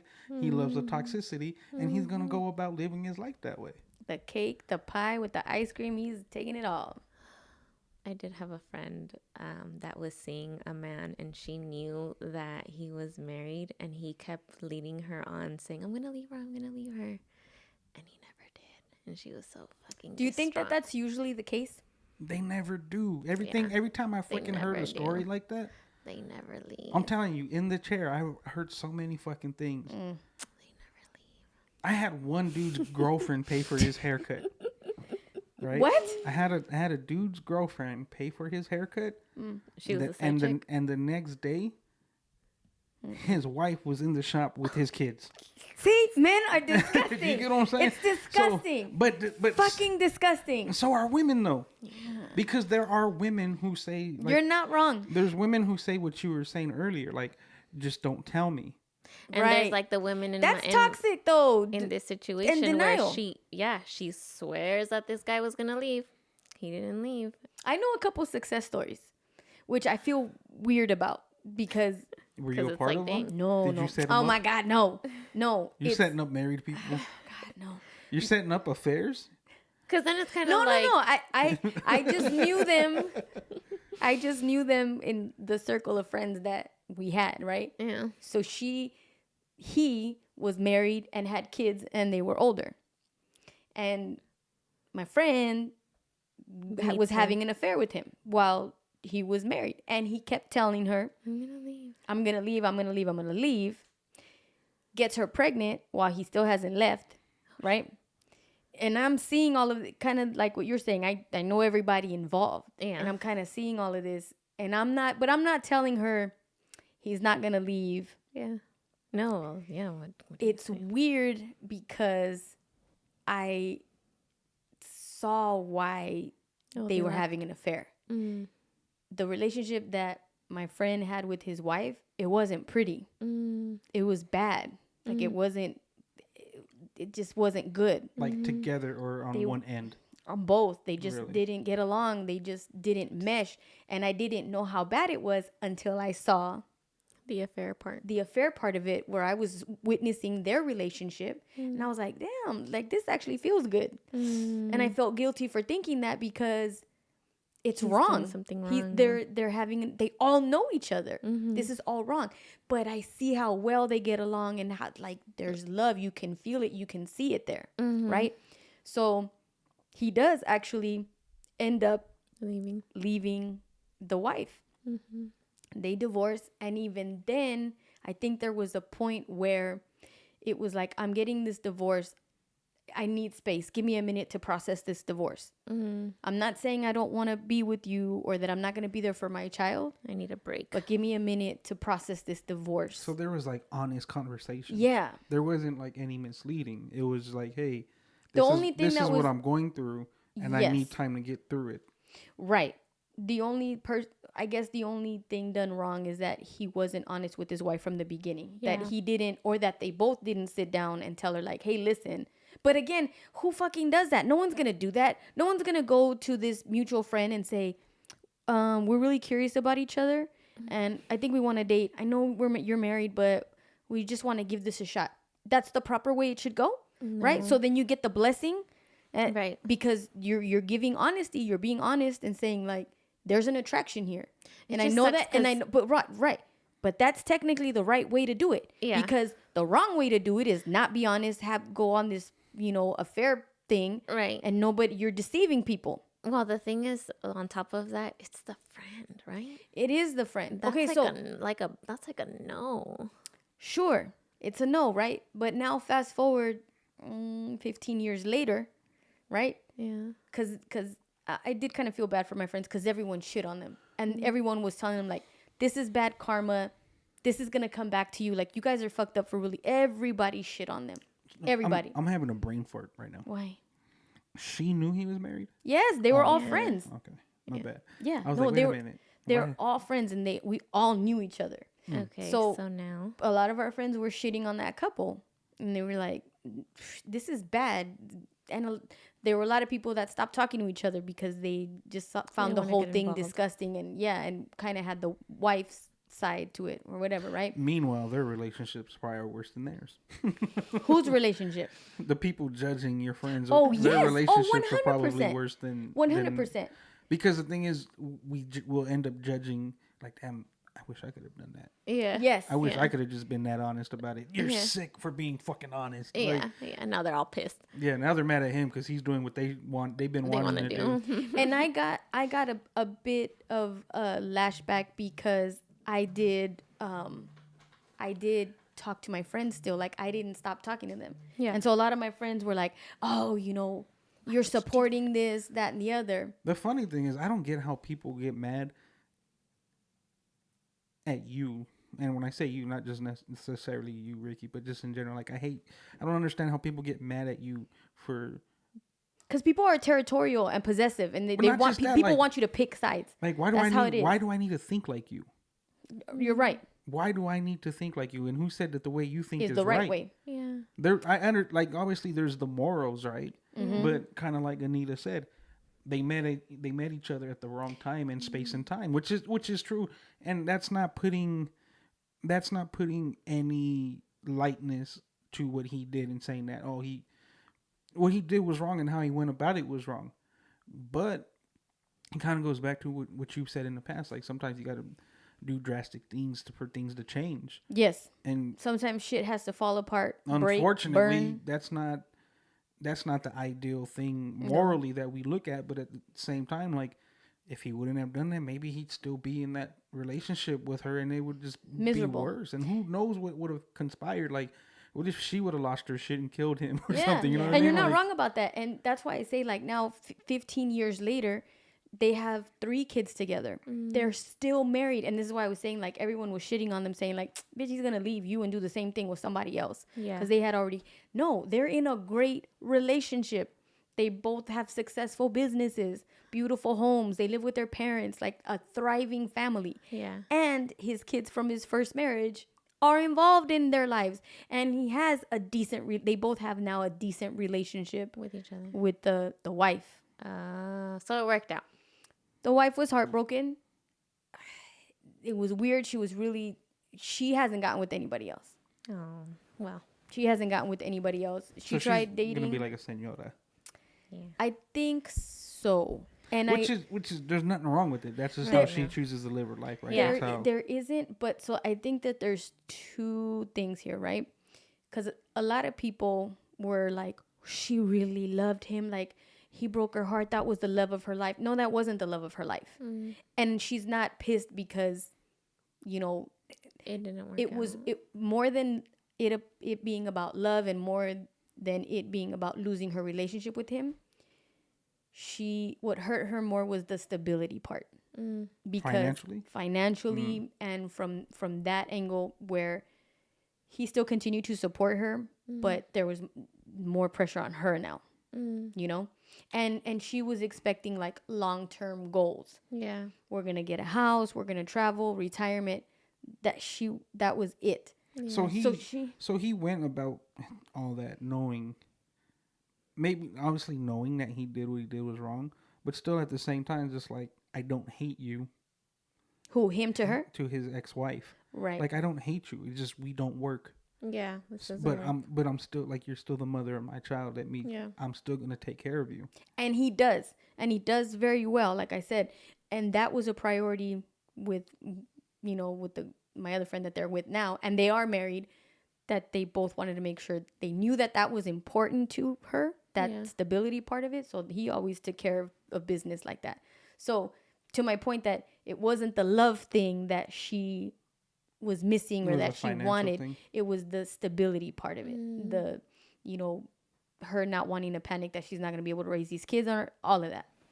So it was a real worry, but it worked out. Which goes back to kind of what we were talking about earlier, what you value from a person, what it is that you want from a person. She didn't even really need love. She wanted stability. Yeah. Okay, but she just wanted money. That's so to you, stability is financial? No. Well, it depends on the person. That's why I was asking. That's why I asked. Was it financial? Did And- I say it was financial or did I ask? No, I forgot. you did ask, but here's what's interesting about that. It would be the first thing to. It is to in go her about. case. In her case, it was a financial thing. That stability, right? Yeah. But I feel like it's a knock if I admit or if I say that it was a financial thing, because it is. But she wanted that security. He was a security blanket, Yeah. and she came from not poverty, but she didn't have an easy life. But they were also married, so Right. it'd be different if they weren't married Right.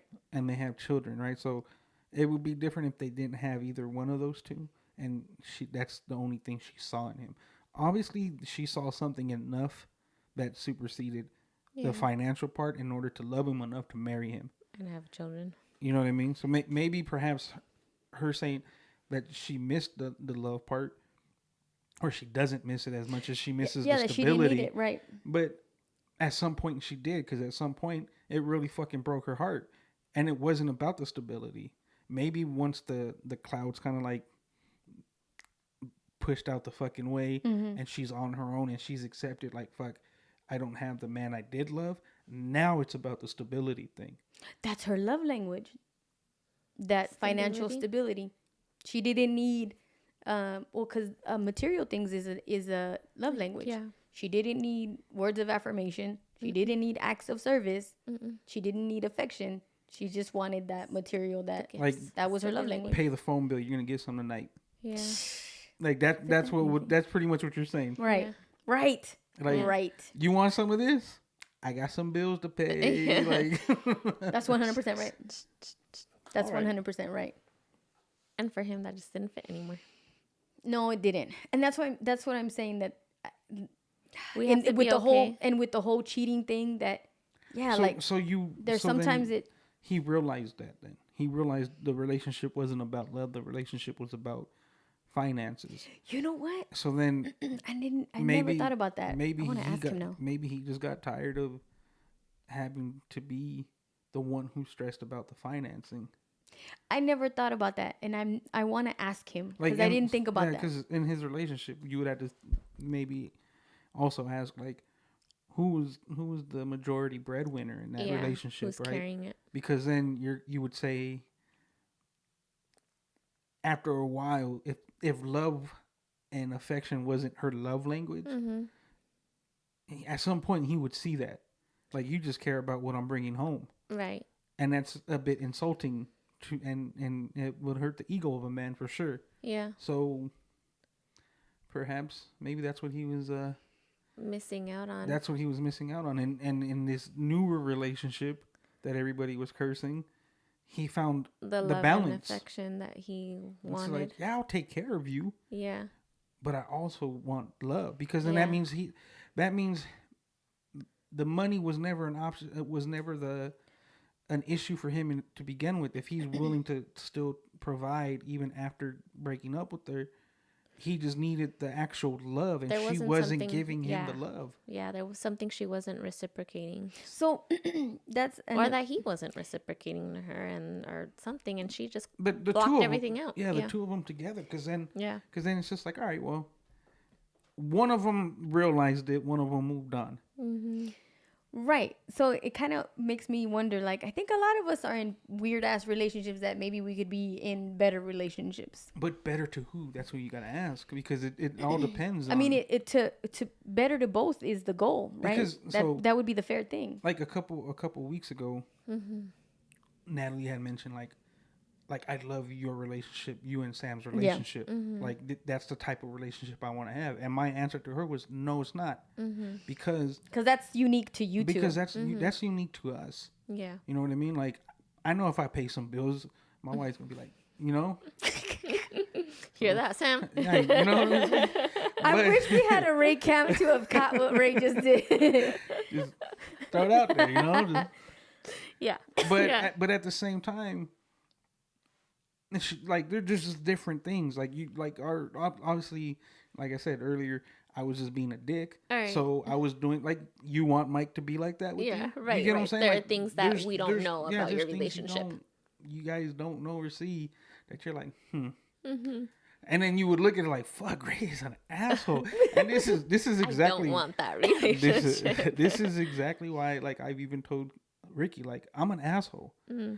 Fuck what you think about me. Yeah, because I don't think And fuck that you think, like, you know, I do asshole things and I say asshole shit in return. Like, because one of my things that I even say to Samantha is, Samantha says he truly is.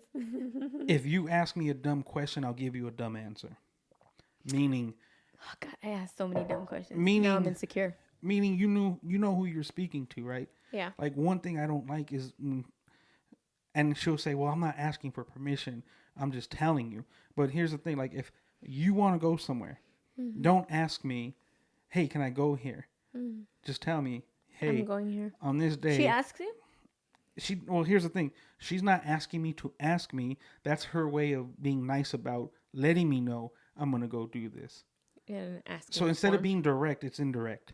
Like, hey, I do you see. mind if I go with the girls and have a girls' night? She's gonna go regardless, but the house she's telling she's gonna you. go regardless, and that's why I'm just like, I don't know why the fuck you even phrase it like that. That's one of my biggest things that Conditioning as women. yeah, maybe, but that's why it's just like, you know what? If you say, hey, if you know you shouldn't even be forming it in a question, and I'm not gonna tell you no anyways. You just go do what you're gonna do. But if you're gonna ask a dumb question, in the sense of, you know, you shouldn't ask the question, Right. and you form it like a question, then I'm gonna give you a dumb response. That is mean, Ray. Exactly. But that's the type of asshole shit I do. And I think you've told me things before. I'm just like, well, yeah, and you're just like, okay, that's just, you know what I mean, like. I used to have a computer teacher. Whenever anyone would ask, Mr. So-and-so, can I go to the bathroom? Can you? Yeah, can you? Like, And I'd be like, wherever you feel like you can, you? just don't do it here. yeah, yes, that was exactly. You're supposed to say, May may I?" I? Yeah, yeah. But see, and that was the point. But nobody, like, and myself included, most people don't know how to put Form. words in the right context. It's hard to communicate. It's you know what really you is. know what makes it hard to communicate? Not being direct. Exactly. And I think that's where one thing, like, Okay, wait, let me just experiment here, okay? How many times I'm gonna try and do this for myself. I'm gonna try to register how many times a day somebody asks me something that I don't respond in a direct manner. oh man, your list will be long. I think so, but I really, really want to I'm gonna do that because I'm curious how much consideration I have for other people's feelings than my own need to be direct and honest. Okay, so ask yourself that, but then also ask yourself, are you being indirect so that you don't look like an ass? Yes, I was Wait, just gonna what? say that. Is it a selfish thing? Like, are you being indirect so that you don't look like an asshole? Because I am more direct more often than I'm not, and I come across as a bitch all the time, and then I'm too short, so I need to like fabricate this whole question and So then explanation. you're pulling yourself back to it, Yeah. so that you don't look like an asshole. Yeah, yes. So you kind of Interesting. have to do a little bit So of both. so test it, Yeah, but don't test it. change. But don't change your approach. Yeah. Okay, so what do you mean test it but don't change my approach? So how you're saying, like, you're gonna kind of like tally every time you're indirect, right? Right. Just do it though. Don't Yeah. don't like self-consciously try to Change be it. direct because you don't want your tallies to look a certain way. Like, Oh, you got it, want got it. you want your numbers to be authentic to who you really are. So test it, but then also ask yourself, am I indirect because I'm not trying to be portrayed as an asshole? Because I don't think anyone looks at you like you're an asshole. No. And I think a lot of times that might be why people step on you. Yes. So, and All then these gems. and then what ends up happening is if you once you become direct with people that you're more than likely indirect with, now you're a bitch. Okay, so Now, See, we have the who- opposite problem here. Now who the fuck do you think you are telling me Yep. the truth? You know what I mean? Yeah. So let me ask you this, because I've had this discussion a couple times with a couple people. So let's say the two of you experience me as you experience me, right? Not that I'm not direct, but I do like overword things sometimes or not answer directly, whatever, right? If all of a sudden I made a complete overhaul to my approach with you guys, how we interacted and how we spoke, and it was completely different, short, direct. Now I come off like an asshole. You don't even want to talk to me anymore because you're like, oh, what a dick, right? Do you have the right to be upset? No. Because that's you. So you shouldn't have a problem with it, with the change. You should just be okay with it. The thing is, we expect people to change, right? Or let me reword this. We expect people to accept us changing, right? So how hypocritical would it be for sure. for me to expect you to see me change, but I'm not going to let you change? Okay, so for instance, let's say, right, you have treated me a certain way forever, and all of a sudden you're like this new Natalie.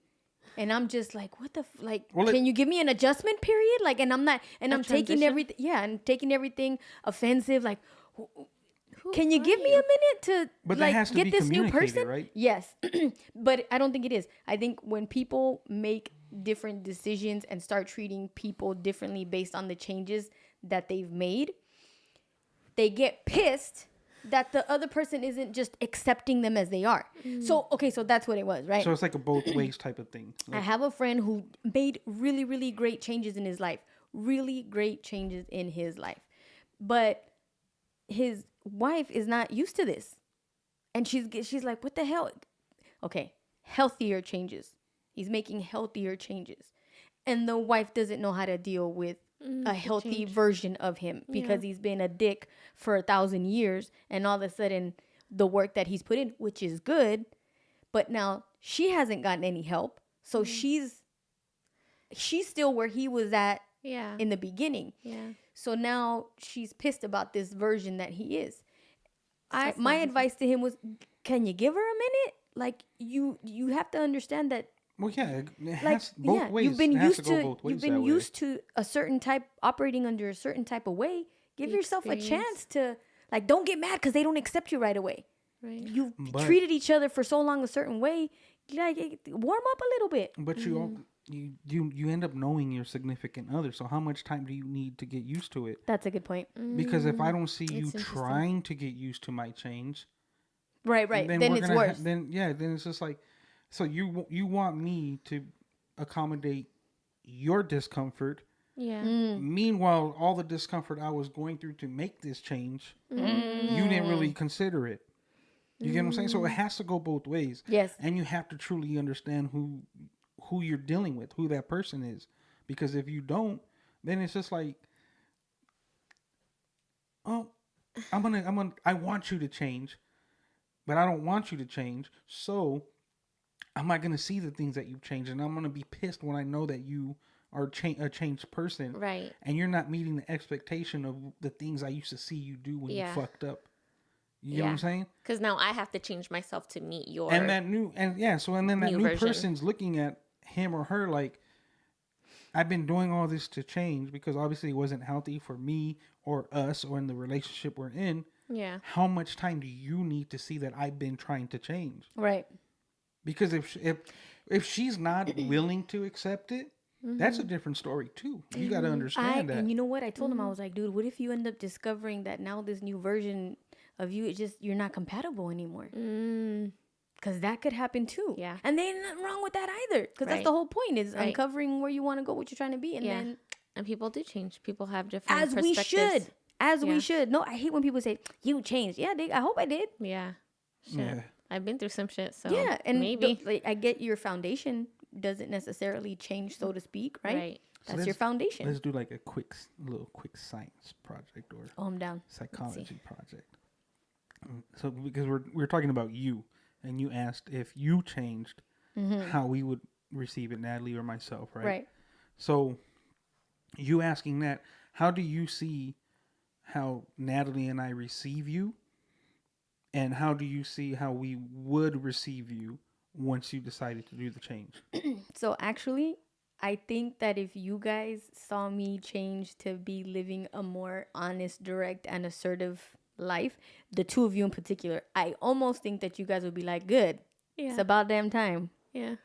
We'd For the- probably throw you a party. Yeah, for the same reason that, like how you were saying earlier, my compassion for people or my need to not want to disappoint them or I've been stepped on as a result of that, right?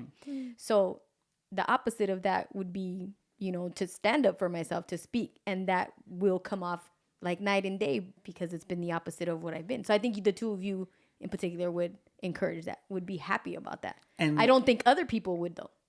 Okay, and you saying that now, and I'm not saying either one. Okay, I'll just say I won't be happy with it, right? Say I'm like, man, no, fuck that. The Ricky. fuck is this? Yeah, you know, but Natalie's cool with it, and I'm like, man, fuck this shit. Great. How would chill. you receive me not accepting it? I'd feel weird at first, but I think I would give it time. Yeah. No, it's not an honest answer. Okay. I think that I would probably get scared. Yeah. This is a genuine answer. I would get scared that you and I weren't going to be friends anymore and you were going to be so pissed and I'm not gonna like kick you this. out the clubhouse. Yes. Get the fuck out my And clubhouse. so my fear of losing that relationship is Yeah. going to make me go back and revert to whatever I thought made him comfortable or whatever he's telling me, like, oh, I don't like this version of you, so I got to go back to that other version that he liked because I don't want to lose this relationship because I have attachment issues, But see, right? a lot And I of- don't, and people yeah. that I love, I don't want to lose. If I've established that I love this person and this Yeah. person's going to be in my life, oh my God, it's like I'm suffocating now these people because I don't want to lose them because Yeah. I've lost a lot of good people that I Yeah. should not have necessarily lost.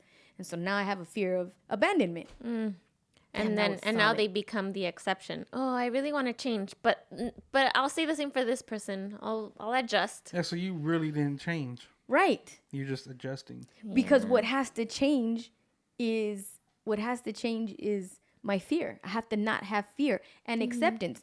If you and I aren't going to be friends because you don't like that I changed something, I have to accept that. And I have to know that there will be other relationships that come after you that are going to be just as fulfilling and enriching. I have to believe that those things will come to me. Yeah. Because for some reason in my head, because I'm a COGNY, right? Yeah. I think that I'm going to lose everybody that comes into my life for some reason or another. And Yeah. I don't want to lose them. Those people that went through that class with you yesterday, I would really like to fucking know what they, because I could only, like, so just us picking apart life based off of that, Yes. I would like to, and maybe because I'm a goncho, I just want to know what other people are fucking doing. Yeah. Like, I'd like to know, but I don't really fucking put judgment on it. It is what it is. That's your life. But I would like to know, because you said, like, some of them got deeper than you think they were actually- going to. Yes. Yeah. So it's just like, do you think that they, after going through this, that they got off that class meeting and saw a potential for any type of resolution after just being able to say it? Or do you think they shared what they went through and what their thought process is based off all that you displayed to them? Do you think that's where they left it? Like, once they let it out, that's where they left it, and there won't be a resolution after they hung up that meeting? I think it was a mix of both. And to put into context what Ray's saying, I gave a course on self-care last night to a group of people that are providers, childcare providers, and parents. And we discussed a lot of heavy topics and how most people don't exercise self-care. I think that half the people there, Ray, that was it. They left their feelings on the table and there is no resolution and that's it. And I think the other half, they do want to dig deeper into the things that they have to resolve, and they will come back and they will be more proactive about all of that. So I think it was split. And like, I'm assuming all of that just based on their body language, their interaction, what they shared and what they didn't share. Yeah. But even with that, me seeing that, it still doesn't mean that I know exactly what they're thinking. Right. And that they shared authentically Correct. what they needed to share. But then I also don't want to, like, the same way that, you know, this says don't assume things and whatever, whatnot. Sometimes I feel like we discredit our intuition, right?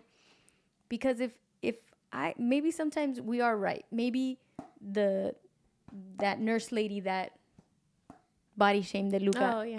Maybe she really is like that every single day, and it wasn't a one-off. Maybe she really is a dick, and all of your intuitions were right about that. Because, like I said, most of the time I'm over here telling you we don't know, da, da, da, da.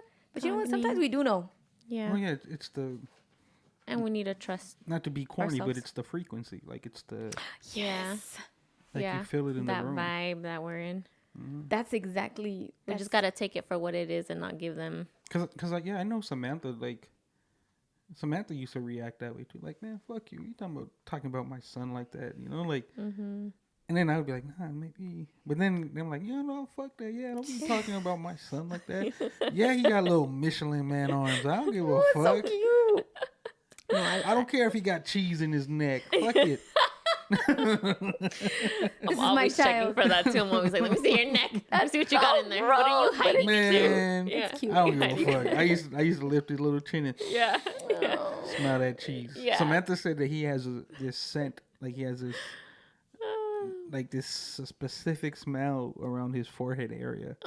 And I don't know how long ago it was that she did it. She goes, it's still there. Like, I'm like, That is so cute. like 11 years later, Yeah. damn. My child. You see? It's still tender. there. That is tender. That's so sweet. That What a is way to sweet. close. Right? All right. Sorry. You think I'll be able to say this without fucking up? Let's run it. Andrew? Oh my God, that was good. Hey, That was good. it's not your fault that I got, I'm like Diddy and I got like 10 man. different names. That's true. Diddy, P. Diddy, Puff Daddy. Today's episode was produced live by Raymond Andrew at Rose City Sound with your host, myself. I'm Natalie. I'm Ricky. For inquiries, topics, suggestions, and sponsorships, please email us at onthisfrequency@gmail.com. On This Frequency is available where all podcasts can be streamed. Watch a live stream recording every Friday at 6 p.m. Pacific Standard Time. Watch on Twitch at twitch.tv/onthisfrequency. You can also watch us on YouTube and be sure to hit the subscribe button to be notified whenever we upload new episodes, which, by the way, it's every Wednesday. Except last Wednesday when I had technical issues. Anyway, you can always support the On This Frequency team by buying us some coffee. You can send us your donation at buymeacoffee.com/onthisfrequency. And by the way, shout outs to our listeners, and viewers on Twitch who have already donated coffee to us. Shut You up. guys are amazing. Oh, you did mention that. And I'm going to highlight that his name is Vinny Code on Twitch. Thanks, Vinny. I don't know if you're Or here Rebecca on today. Rose. We don't know which We one. don't know. The burner account. That's right. Or So, Vinny, thank you. yes, thank you for that coffee. Whichever one you are. Keep in touch with us on Instagram and on Twitter. Our handle is On This Frequency. And if you're tuning in on Twitch, we're closing this episode with your comments and questions. Have a nice night, y'all. Bye. Vénganse, vénganse. Vamos a jugar hoy, hoy, hoy. Vamos a cantar hoy, hoy, hoy. Vamos a llorar hoy, hoy, hoy. Vamos a fumar hoy, hoy, hoy. Vamos a jugar hoy, hoy, hoy. Meow, meow, meow, meow. Meow. Okay, so my phone was blowing up Oh, with yeah, what happened? all kinds of activity from some of this conversation that we were having. A ver. So the first one was, gosh, and you have to always look at your phone because I got a driving kid right now. Mia got her license, by the way. Oh, yes, Yes. that's right. Is she driving right now? Maybe. Maybe. Okay. And I'm having such a hard time with it. I'm like, this is my baby Your last child, my baby. last one, and this is like, And now she's an adult. Oh, and now she's an adult. But no, Jody actually, so she's driving up the hill, and she was telling me that there was a shooting at the Stater Brothers today. Did you know about Stater that? Brothers? Which Stater Brothers? I don't know. It has to be the only two Stater Brothers that I know of are on San Antonio and Holt, and then 4th and Vineyard. 4th and Vineyard. Oh, So no.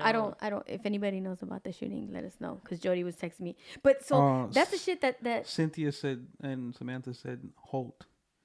Oh, shut up. Yeah. Yeah. Wow.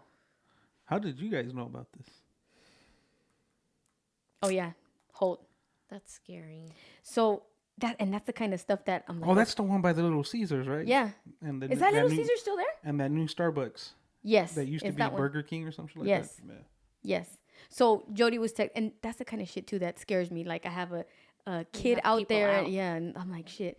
And then, oh my God, Rebecca. And I felt so bad because I was opening this message and I was reading it. She was talking about the cheating thing, right? Oh yeah. And so she shares that. And I asked if it was okay that I shared. To share. Okay. Yes. Wait, Rebecca or Vinny? Wish I knew. But she says, this is Rebecca speaking. My cousin slept with my other cousin, aka my best friend's baby daddy, aka her sister, while they were together. He recorded it and sent it to her. Oh, that's petty as shit. Ooh, that is petty. Okay, so here's the context. I'm not saying it was right. People are like, "Oh, you're I'm not defending. Don't go R. Kelly on us, Ricky. You mean don't go Ricky on us? Yeah. My bad. So my question is, what was the relationship? Kind of like how you were saying, like your friends, they ended up having that relationship, and, Right. and then you understood why, That because happened. of like, so when he cheated and then sent the video over to her, Was that his way? was that his way of being petty to what exactly? Rebecca, can you answer that question? What do you think that pettiness was directed at? But then she goes on to say, while she answers that question, she says, another cousin of mine had a wife and a girlfriend at the same time, and it was going on for 20 years. Whoa. He had 5 kids with the wife and 3 with the girlfriend. He would split the week, half at the wife's house. Oh my God, yeah. And half at the girlfriend's house. She said pettiness. Okay, pettiness, obviously, but what exactly was it that he was responding to? Or what meaning, like, what was the intention of him sending the video? Yeah, because he didn't just... What if he did it by accident? He didn't do it by accident. She said he did it on purpose. Oh. So that's what I'm saying. That's like, right. that was in response to what exactly? Not just being petty. So she just gave us a half story. That's I what would I'm just saying. hate to He's be all in that pissed. situation. I am pissed. I want to know what's going on. Well, I'm more This pissed is- about this whole husband having a girlfriend for 20 years. Those ladies had to have known. They had do. to know. That, They always that goes know. back to what you were always know. saying. Was it James Baldwin or? Oh, and Oh, yeah, Nikki lie to me. Giovanni. And she's like, I just don't want to know, because that was kind of the thing back in the day. Like, I know for like as far as like celebrities, right? Like, remember Ray, where his wife, Ray like, Charles? yeah, like she knew what he was fucking doing, but she just like, don't bring that shit around here though. Yeah. Don't bring them around my kids. Like, I get that. Okay, so here's the thing. I watched have you watched the... there goes Rebecca. See, Rebecca Rose is always up there. Yeah, so Her he two- wanted them to know that they knew. Or, yeah. They knew. Okay. Oh, yeah. knew- Oh, I'm sorry. The wife and the girlfriend, they knew Yeah. about each other. Yeah. So that reminds Oh. me, I was watching the Jenny Rivera. She had a whole Netflix series, right? I was totally hooked on it. Her dad, and this is what sucks, and this is where it goes back to kind of the conflict with me, right? The dad has his wife, the kids, raises them, they do a business together. It's this whole thing. They insinuated that he cheated on the mom a couple times, right? But the last time he gets the woman pregnant. And I think he had a house with her and he was doing his thing. But the mom was like, get out, we're done. Like, that's it. Yeah. We're over. Yeah. And he was like, no, Oh. you're my wife. I'm not leaving and this is my house. And he was, he didn't Firm. leave for a long time. And I was kind of like, cause they kind of let it on like, that's just my girlfriend. That is not my wife. Even though she's having his kid, like, He was real firm about. he compartmentalized it very well. This is my wife. This is my family. I'm not leaving this. This happened on the side. Yeah. Are you agreeing with him? I don't know. I don't know. It's because he puts it so well. Like, you're tripping. I'm doing this. Is my She ain't my wife. She ain't my My wife. wife. Like, I'm not paying her bills. I'm just dipping. Right. Which he did end up buying her house. Oh. Which why not? She has her kid. That's what I was gonna say. Was it before or after she had the child What? Sorry. when he bought her the house? It was after. Say, so he didn't. Once he did that, but so that was you're saying that was his fuck up. He got her pregnant. Yeah. And his kids would tell him like, Dad, like this Just is really accept fucked it. up. Like, what are you doing? And he was like, But You're not gonna tell me what to do. You're my children, and I'm older than you, and this is what I'm gonna do. And this is my wife, and this is my house, and I'm not leaving anywhere. That's fucking. That's kind of sexy though, in a weird, disgusting way. In a weird, disgusting way. Any of you single men out there? No. Apparently, No. Ricky went through everything she said and just Patriarchy. that's That's the what? It's a patriarchy. And I think that's why you don't have a choice in wanting to take sides. It's like, oh, okay, you're right. See, That is your wife. Erica says that's a lot of responsibility to run two families at the same time. Toxic. But here's the thing, Erica. The only way he could run two families at the same time is by letting them both know where they stand in his life. So, and this is what I mean was respectable. Because it's only not hard that if he was respectable. hiding it, right? Right. So He's firm.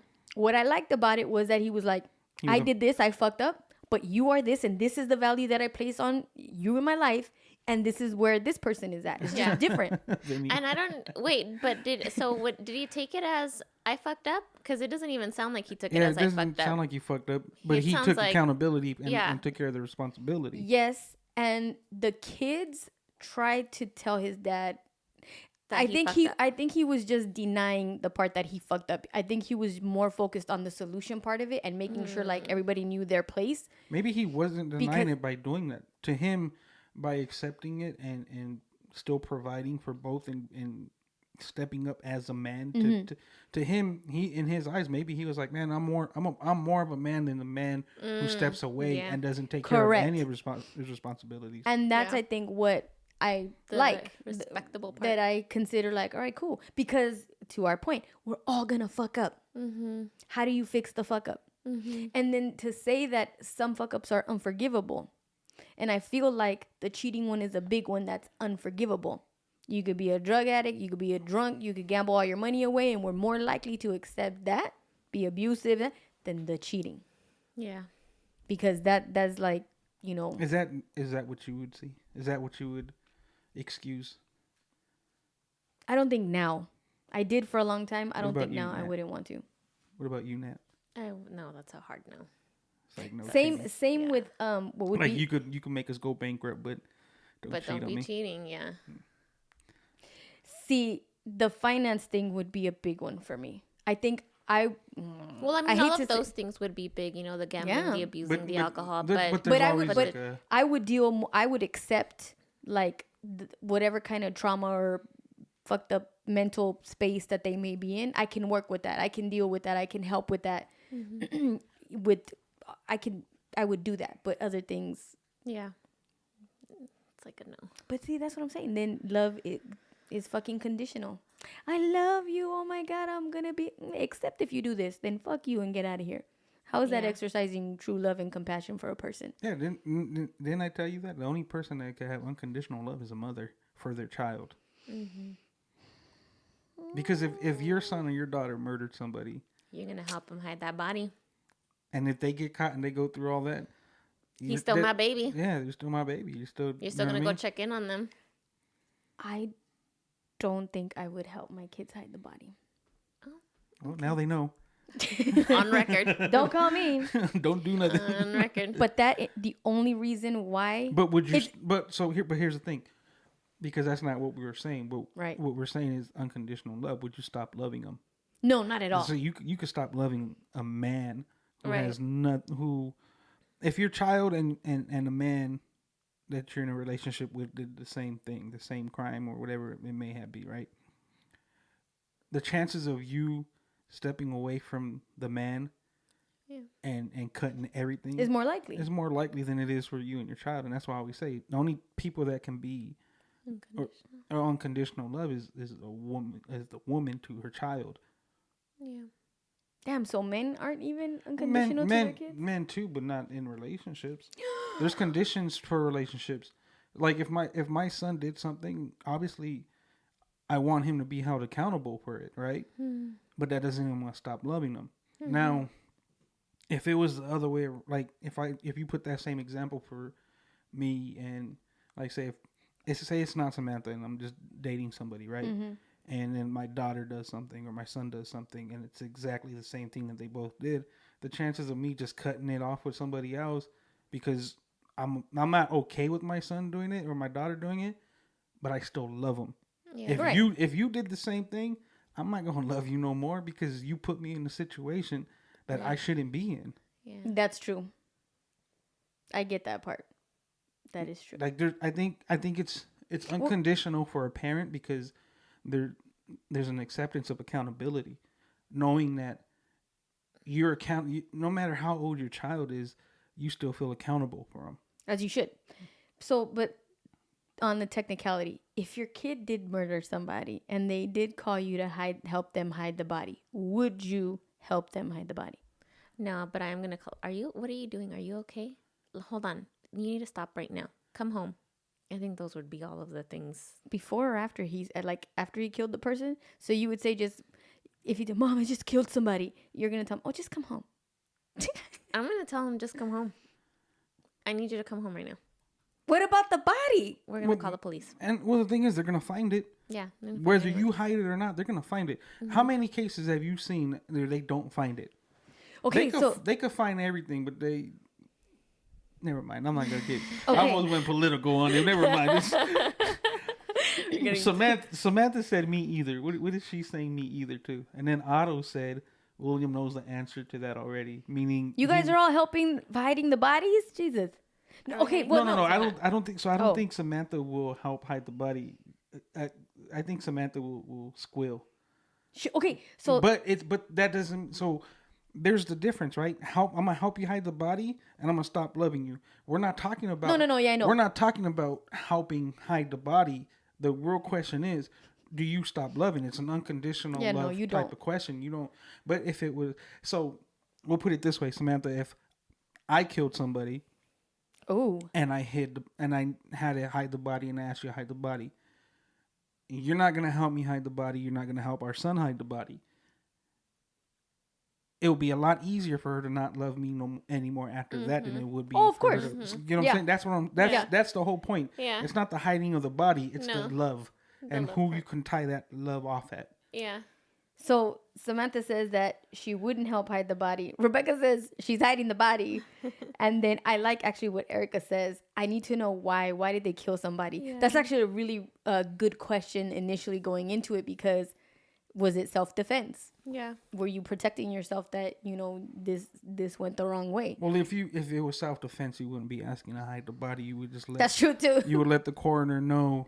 Right. Or let the coroner do its job and understand that, well, no, this person, because then they would look at you like, why don't you have any cuts and bruises and scrapes and shit? And the thing is, and the reason why I would literally go over there, bless you, and I would definitely try to help my kid figure out a solution. Like, all right, cool, yeah, we got to call. But I would go to them where I keep wanting to say he, like my son's going to do this. Well, because you were saying son. Yeah, so I would go to help be a part of the solution because I always think the opposite. Like, as a mother, and if it was my kid that was killed and I didn't know where he was at, I would like it if the person who just carried something out. Right. And then hold yourself accountable. That's like what I always tell Josh, like, look, bro, I may not like everything you fucking do, but if you're honest with me, I can help you get through whatever it is that you need to get through. That's so important. Right? So do you think he trusts that about you? Right now I don't think so. I think mainly because I'm like that strict force. Like I'm no nonsense. Like there's a time and place. Like don't fuck around right now. This is not when we're fucking around. You know what I mean? Like so as a child, he probably looks at it like if I tell my dad, he's gonna be mad. Yeah. So that's why I got to keep telling him, I'm gonna be more mad if I know you're lying. Of course, I'm gonna be upset. I'm not gonna lie and say, "Oh, I'm not upset that you did something wrong." I'm gonna be upset about it. Yeah. But if you're honest with me, I'm gonna be upset. But we're gonna work through it. If you did something and you hid it from me, I'm gonna be more upset that you hid it from me. Yeah, for sure. Than if you would have just told me the truth. But it could be scary telling the truth, especially if you know your parents gonna get mad no matter what. It's a scary thing to face that. But they have to see it. So he's gonna have to fuck up, and he's gonna have to know that I'm upset with him. But we're gonna work through it. So that hasn't happened yet. Because that's going to be a very important moment. I don't. Maybe, but not to an extent to where he has done something, and then I've caught him in it, right? Like, I remember one time he tried saying that he kept getting moved, and we were like, "Why you keep getting moved, man?" He goes, "Oh, because this one kid is like messing with me," and we're like, "All right." So then me being, and I think it was Samantha and I, we were driving home after picking him up from school, and the same thing happened because Samantha like always asks, "How's your day?" You know, did anybody pick on you? Did you pick on anybody? Right. You know, like just go through the questions. And he's like, no. But then he seemed kind of like down. And so Samantha asked him like, what's going on? And that's when he had told us like, so I'm keep getting moved, but it's because so-and-so is doing this and that. So Samantha being the mama bear, she was like, oh, hell no. We're going back to the fucking school. We're going to talk to the teacher because we had just left and they had just came out of school. So everybody was still there. Right. So I was just like, all right. I was like, well, hold on a second. I said, Joshua, let me know the truth. Yeah. That way we know how to handle this, right? This way, because here's the thing. If I go down there and I start slamming my hand on the fucking counter and trying to stick up for you and I find out otherwise, you just made worse. just made me look like an idiot. So what ends up happening is we go down there, Samantha's talking to the teacher, and then come to find out, the teacher's like, no, the reason why we're moving Joshua is because Joshua is actually being a distraction to everybody that he's near that we've had to move him from. So that was that's I was that person. So that's why Chatty Cathy. And that's why I told him, I said, this is why I'm asking you, like, just be honest with me. Yeah. Like, don't try to create something because you knew you were going to be in trouble. Just be honest with us. If we ask, like, hey, what's going on? And I keep getting moved. Well, why do you keep getting moved? Don't say it's because someone else is doing something. Yeah. Like, I know you're my son. What were you doing for that person to do something? Right. And obviously, when we go back to the teacher's like, no. He's the one bugging all the kids at every table I sit him at. Yeah. So now he has to sit at the table next to my desk. You know what I mean? So it's like... But it's something like, so that's probably like the most like craziest shit I think I've had to deal with him. Yeah. Hopefully it doesn't have to get crazier than that, but I'm pretty sure It probably will. Him being my son, it will. It might be worse, way worse than what I've done. Like even recently, like when we went to my mom's house, and I was like, Mom, there's so much shit that I've done in my life that you don't know nothing about. You know what I mean? Like, but I tell you everything. You know Wait, so you think Josh could potentially be worse? I don't think he could be worse. I mean, I think not worse, but different. I think anybody could be worse. I think it just it's a matter of how you go about it with your children. And again, that's why I say, just be honest with me, man. I've always told my kids that. You weren't straight up. You weren't honest with me then, and look what happened. Yeah.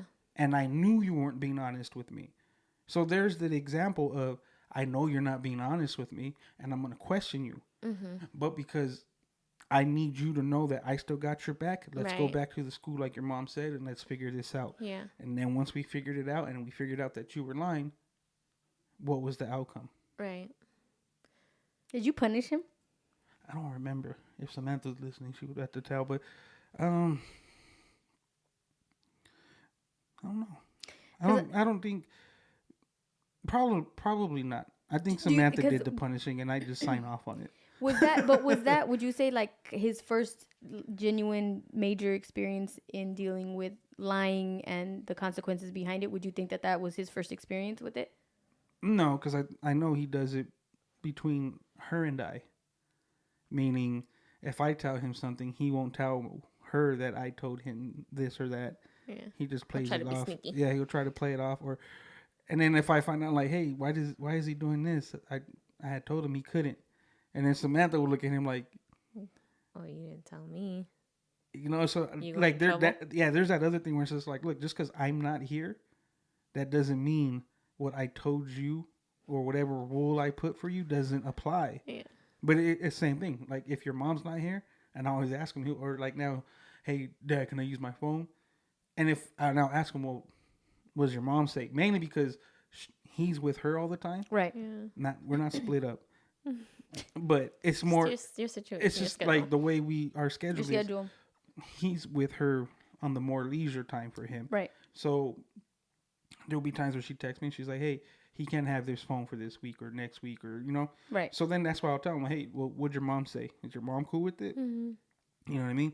But he knows she won't ask me, or maybe she does now, but for a certain while she wouldn't ask him that. She was just trusting. He learned the Yeah. system. Yeah, Yeah. she was just trusting that he was being honest. Oh, this 'Cause- is what I Okay, can well get let away me with. let me just ask a interesting question, or where my mind kind of took this, right? He basically played the system because he wanted his desired outcome, right? mhm. So he manipulated the two of you, right? For a little bit. When he becomes an adult, right? And He won't do it. hold on, when he becomes an adult and he's trying to get a job, right?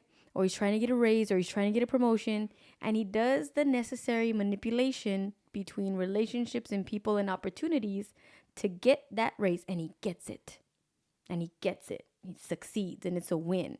I mean, isn't that the goal at the end of the day? It all depends on how you see your goal. Do you go after your goal like honorably, or do you do it dishonorably?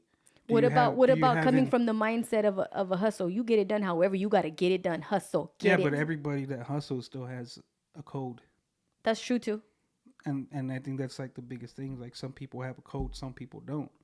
That's true. Right? And like growing up the way I grew up, I have a certain type of code. My son doesn't have to live that way, but it's my job to instill Expose in him it. that Expose him there's to a it. certain code, bro. You can't do certain things. You can't cut your eyes. You can't mutter under your breath. You can't do certain things to around certain people because there will be repercussions for it. And the older you get, the likelihood of that repercussion happening is going to be a lot more closer than you think. And that's where you realize that's just the raising of children. Do you guys think that manipulation gets a bad rap? The word manipulation. Samantha says she'll be so proud. So proud of that he manipulated the system To get that raise? I mean, as long as he didn't Yeah. do it dishonorably. Like if he's not hurting any people yeah, to get himself up there. If he ain't shitting on other people to get to where he got to get. Yeah. Because there's situations where it's just like, I know I don't have to do this. I know I don't have to do that, but you're making me do that. I'm going to find my way to go around that to make this happen. That's different. If you manipulate a system that's bad in order for you to succeed, then I'll be proud of you. Oh, because, then it's acceptable? Well, yeah, because who did you hurt? You didn't hurt nobody but the people that were trying to manipulate you and not let you become successful. But goes back to a dignity thing? It is, but don't you have more dignity to be able to supersede something that is against you than it is to step on other people who are just trying to do the same thing you do? Yeah. Because if you start saying, man, fuck you and what you want to do, because at the end of the day, you still have to understand everybody has a mouth to feed. Yeah. Everybody El still que has. no tranza, no Yeah. avanza. Oh, I love that. I've never heard tranza. El que no tranza, no avanza. Damn. Yeah, see? But that's what I'm saying. You do what you got to do. You I gotta mean, do what you I'm gotta It's like do. those people. I'm not here to be friends. And you're I'm not, here to make this money. and you're not trying. And I think, at the end of the day, as long as you're not hurting someone, you're not hurting yourself in the process, and you gotta do these things in order to get that promotion. But You do what you got to do it. do. But he will know that. And even DeLuca, like say it's a DeLuca, he'll know that because you and Mike and myself and right. Samantha, we are instilling that into them now. And that awareness. I go back to saying this. We teach children how to be men or women. Adults. Adults. How to be not adults. teaching adults how to not be children. Once you feel like you need to teach an adult how not to do a childish act, you're fucked. Yeah. Because now you're working backwards. You should have been when they were a child instilling this. So I'm okay with you saying I'm a strict parent. I'm okay with you being like, man, let off a little bit. No, that's what you got to do. Because when life happens, Yeah. no one cares that I'm your dad. No one cares that she's DeLuca's mom. Nobody cares. There's no fucking excuse in life for you. I feel like we've said that a lot throughout this podcast. Nobody cares. cares. Nobody But cares. it's true. That's the theme this season. But it is. Nobody cares. It is. Nobody cares. But it's not totally bad to look at it that way. No, because yeah. it's the truth. Yeah, it just is. It just is. We're really not that important. We're just regular people. Yeah. We And are. at the end And of the day, Even the people that you do think are important, they look at themselves probably the same way we do. Like, I'm not that important. Very true. Very true. 100%. Damn, that's crazy. Well, And so Nobody cares. that's the theme. Nobody cares. The theme. The theme. The scene. If you just start boxing with me again, Hey, we'll sharpen up our minds. I got mitts at the house. I got mitts too. Dude, she has. I have the little. gloves. Yes, wait, so you know how to do the straps? Mm-hmm. Okay, the strap thingy is the same thing as me trying to plug in those damn speakers. Okay, so I cannot. Time.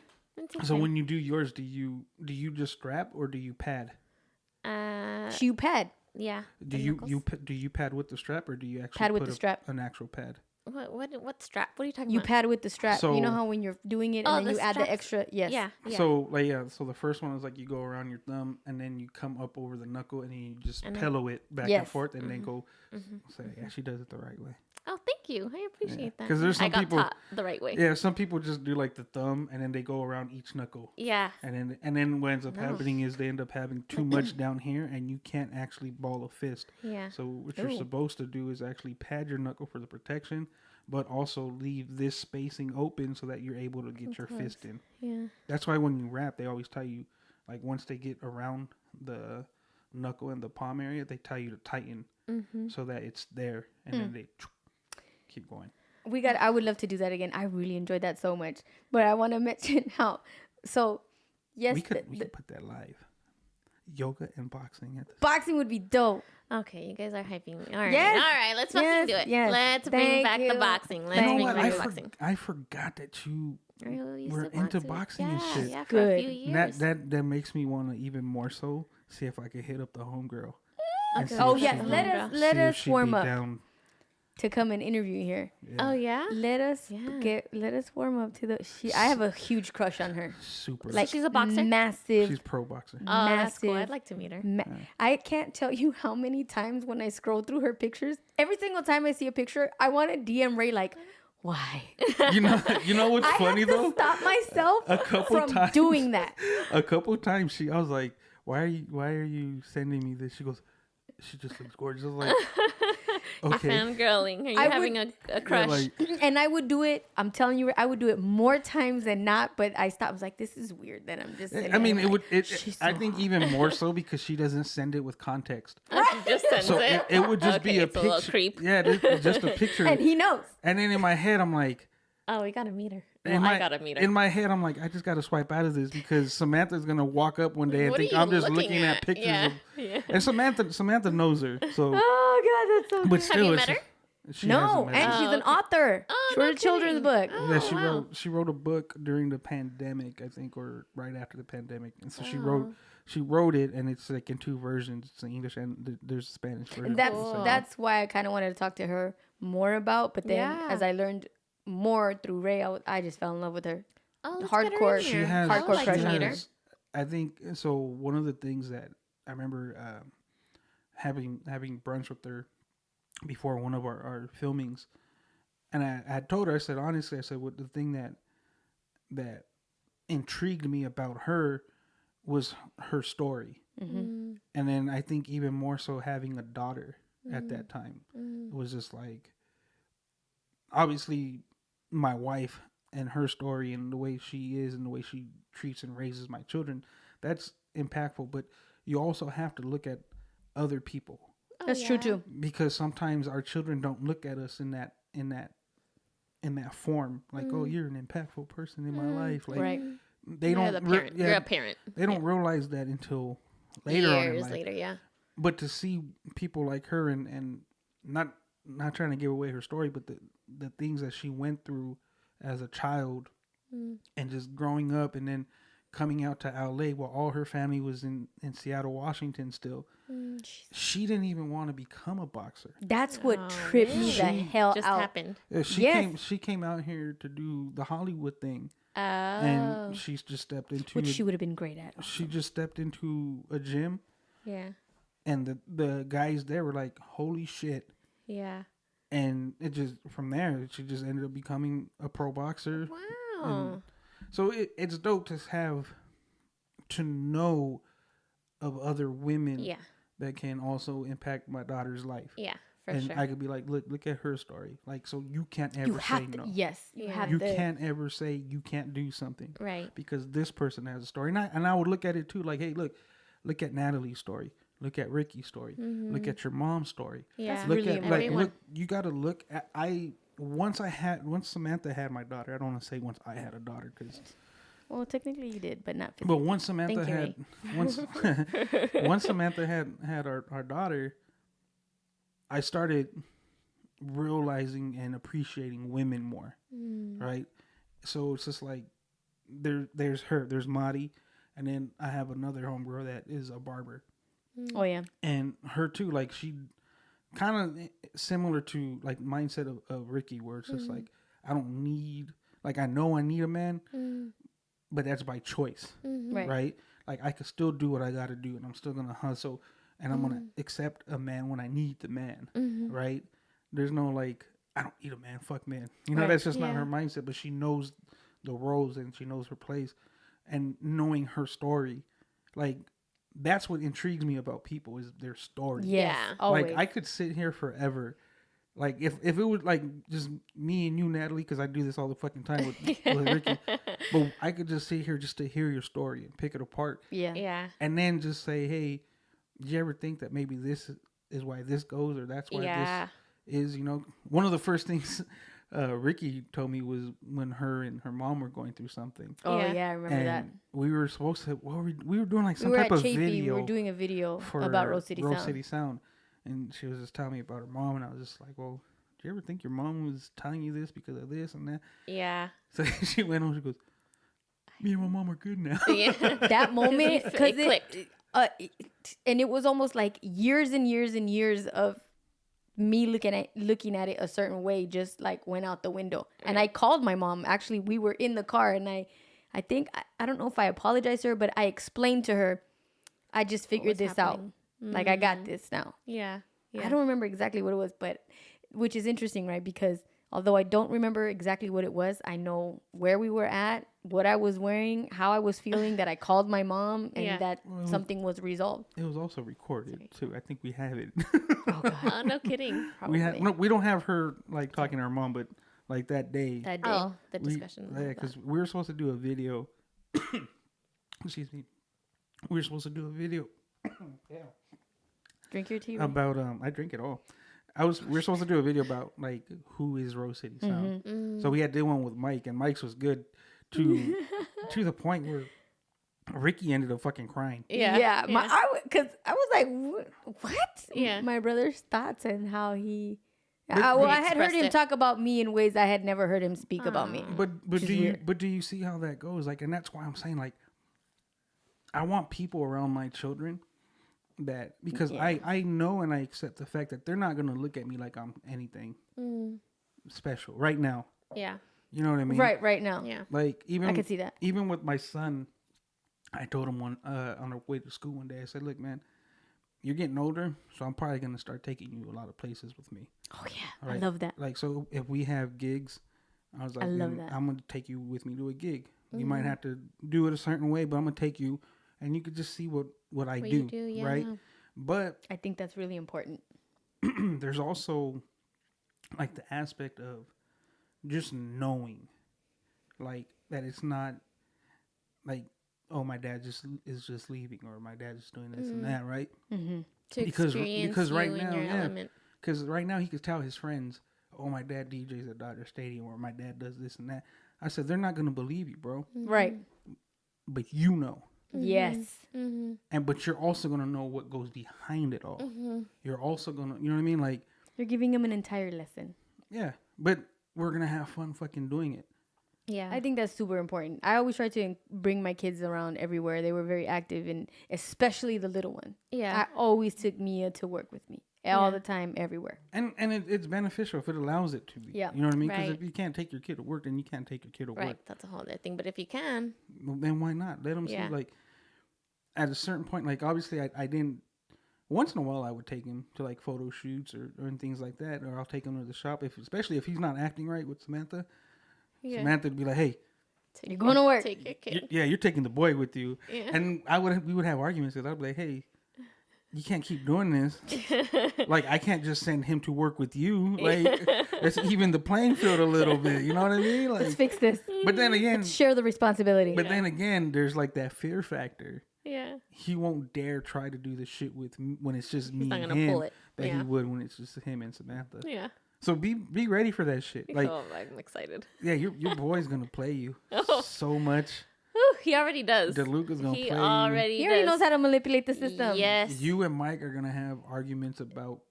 All the that. little shit. Yeah. It's not even gonna. Hey, it's not gonna be about no trash. No. It's not gonna be about nothing in the house. It's gonna be. It's gonna be about DeLuca playing The mind you. tricks. And you're like, man, Mike, leave him alone. It's just like Mike's trying to I'm trying to teach him a lesson. Not my baby. Yeah. Yeah.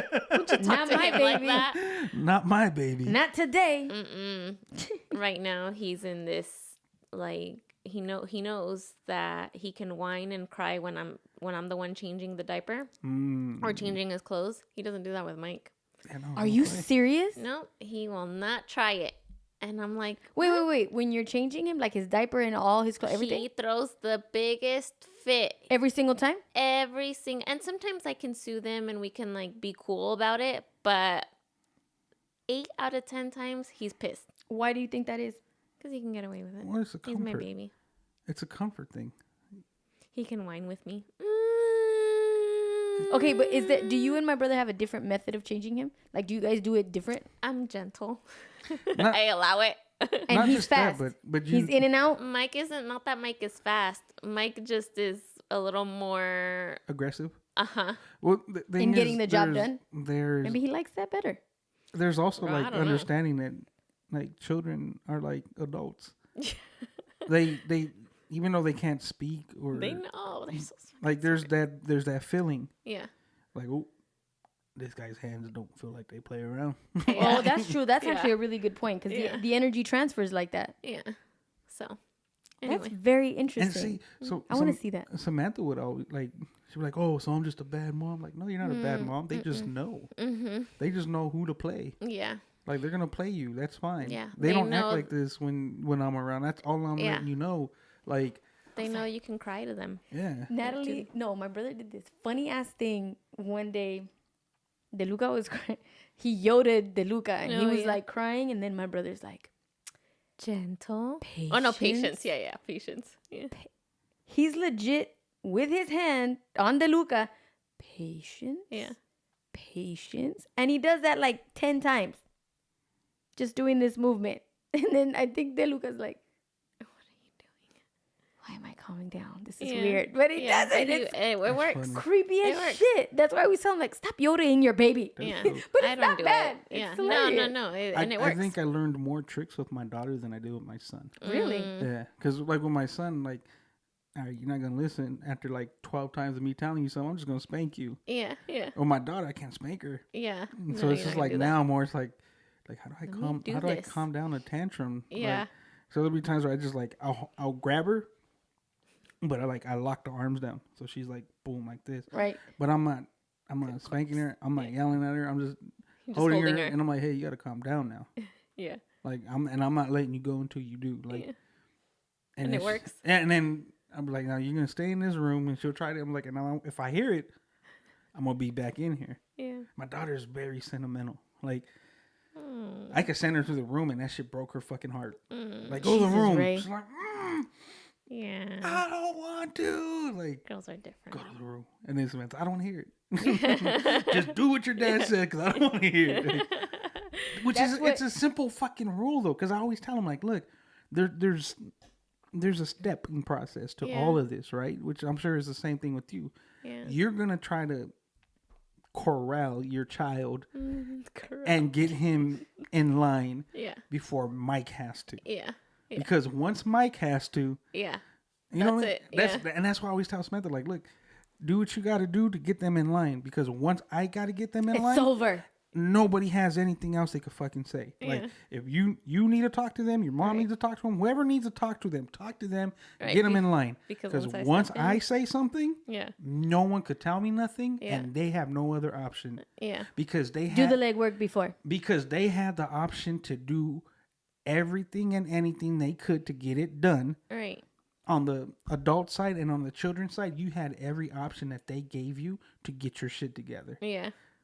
And you already know that once I step into the room or the situation, right, you don't. yeah, you're not gonna play that with me. I'm not gonna play it, bro. Yeah. Because you had how many chances? Yeah. Damn. And it's funny because then they're And like, that's the thing about being a father figure that is important and is needed. and they'll say like, man, you're always yelling at us. You're always mean. It's like, I'm only always doing that Because you think that the process doesn't work. All right. Like you keep thinking that if I keep doing this to piss my mom off, Right. I always tell them like, they're insane. They keep doing the same thing, expecting a different result. Yeah, like You look, gotta honor that a little bit. Yeah. like Just try again. Yeah. look, bro.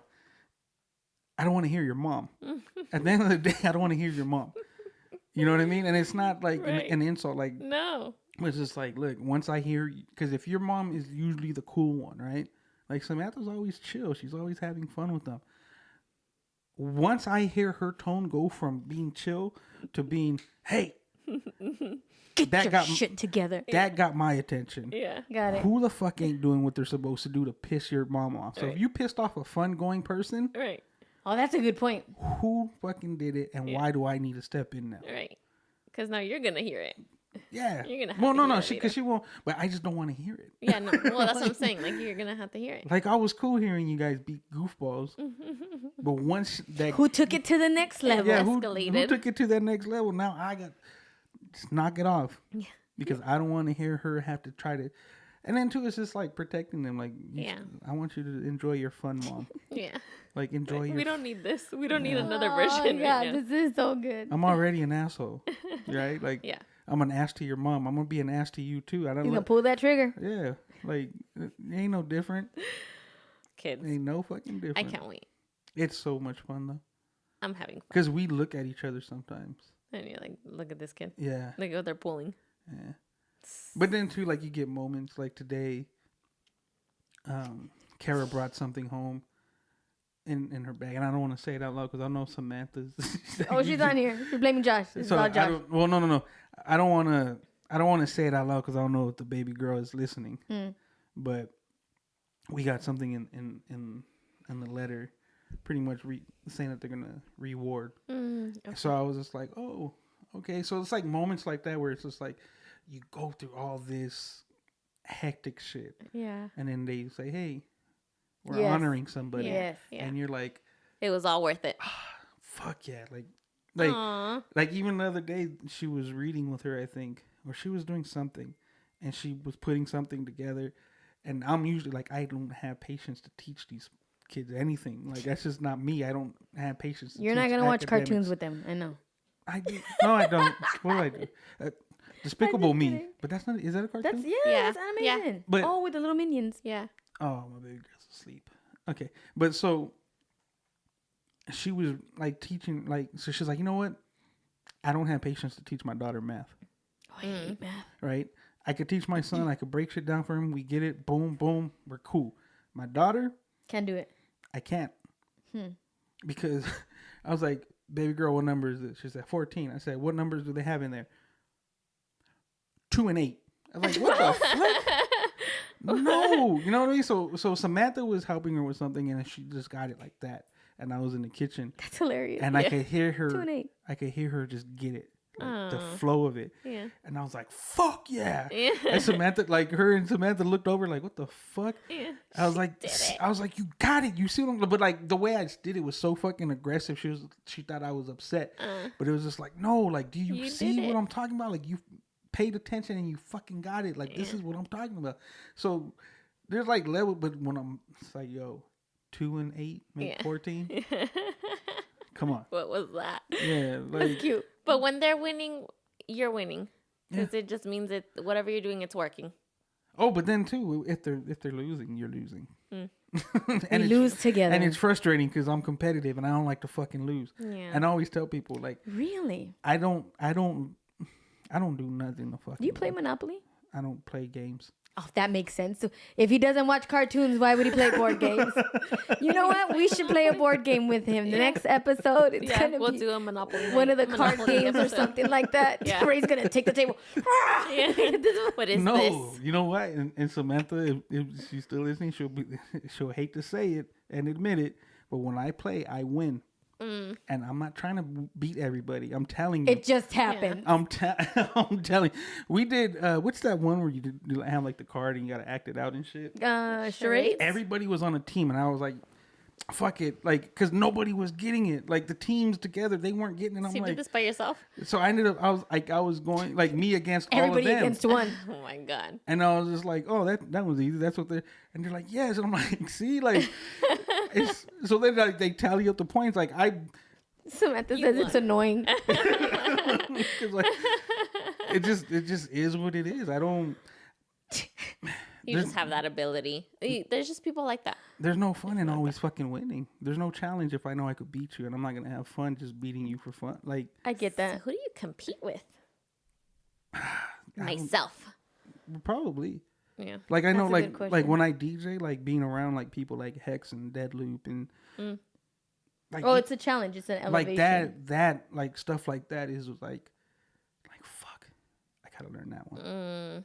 You know what I Okay. mean? Like, Okay. and then there's like, but like as far as games, like just for fun, I don't do things just for fun. Yeah. Like there has to be a fucking a You reason go to Knott's the Berry outcome. Farm. That's fun. I go to eat. I don't give a fuck about nothing else. That sounds good right Is now it too. the The is funnel that? cakes. Ah, there you go, funnel cake. You know what? That didn't hit as well as I thought last time. What hit that you liked? You know what? We Mrs. Knott's, the chicken. The chicken place. Food coma, and it was a Yeah. rainy day too. Like it had just started to like really start come down, Also, the coming setting was down, perfect. and we're like food coma. And I looked at Samantha. I was like, "We're not going back in that part." This is it. Yeah, like You want to know what's sad?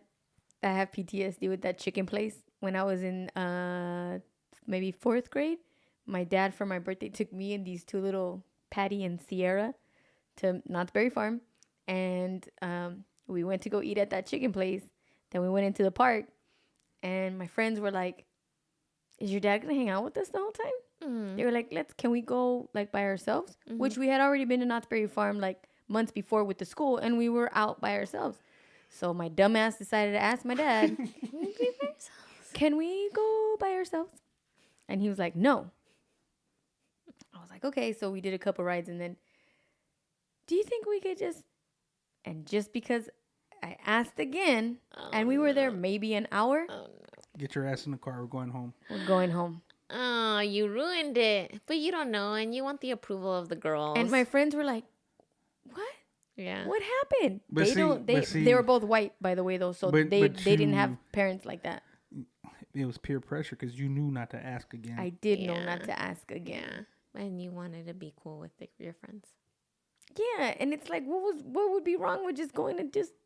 Listen, they will never understand our struggle, and we No. will never understand their privilege. That's true. That's true. Yeah. That's 100% true. Like Yeah. no joke. And but your that dad did it for a reason. You know what I mean? But that chicken place, man, it was so good. And then everything that happened Snacks. afterwards, I was like, Just went downhill. Oh, you know what we had actually? Oh, shit. Samantha and I went for her birthday / anniversary / Valentine's Day. all of the above. Yeah, because it all falls within the same month, and Yeah. it's right after Christmas. So I'm like, I'm broke. Yeah. I already bought these tickets. Let's go here. But we ended up going by ourselves, no kids. It was fucking amazing. The only thing that sucked is that most of the rides are fucking closed. So we got like on 3-4 rides within an hour, That was it. and then we were just walking around. And I was like, well, let's fucking eat. Yeah. So, yeah. That What, never what fails. the fuck did we get? Buffalo Wild Wings? buffalo tater tots. Ooh. So they're like tater tots Oh, that sounds with- so good. with chicken strips like chopped up With and the buffalo and sauce? buffalo sauce and the ranch Wait, and everything. Tater tots with cut up fried chicken on top and then buffalo sauce? Yeah, chicken strips like. Oh, fried chicken strips. Yeah. Damn, That that shit. actually. And then they have different versions of it. Like they even That's have like salivating. a think they have like a vegetarian one actually too. Really? It's just like the potato and whatever else that they. Yeah, one of my Now it's favorite making me things hungry. is definitely buffalo sauce with fries. I was really hungry today, like super hungry, and I didn't know what I wanted to eat. So you had I didn't really like. When you're hungry and you want something really, really good, but you can't pinpoint exactly what it is that you want. That's what I struggled with all day today. well, Nothing was satisfying. I need to go get something to eat too. Nothing. Anyway. I haven't eaten anything since Same. like 3. So, We're out of here, y'all. all right, you guys, have a wonderful night. Peace. Bye.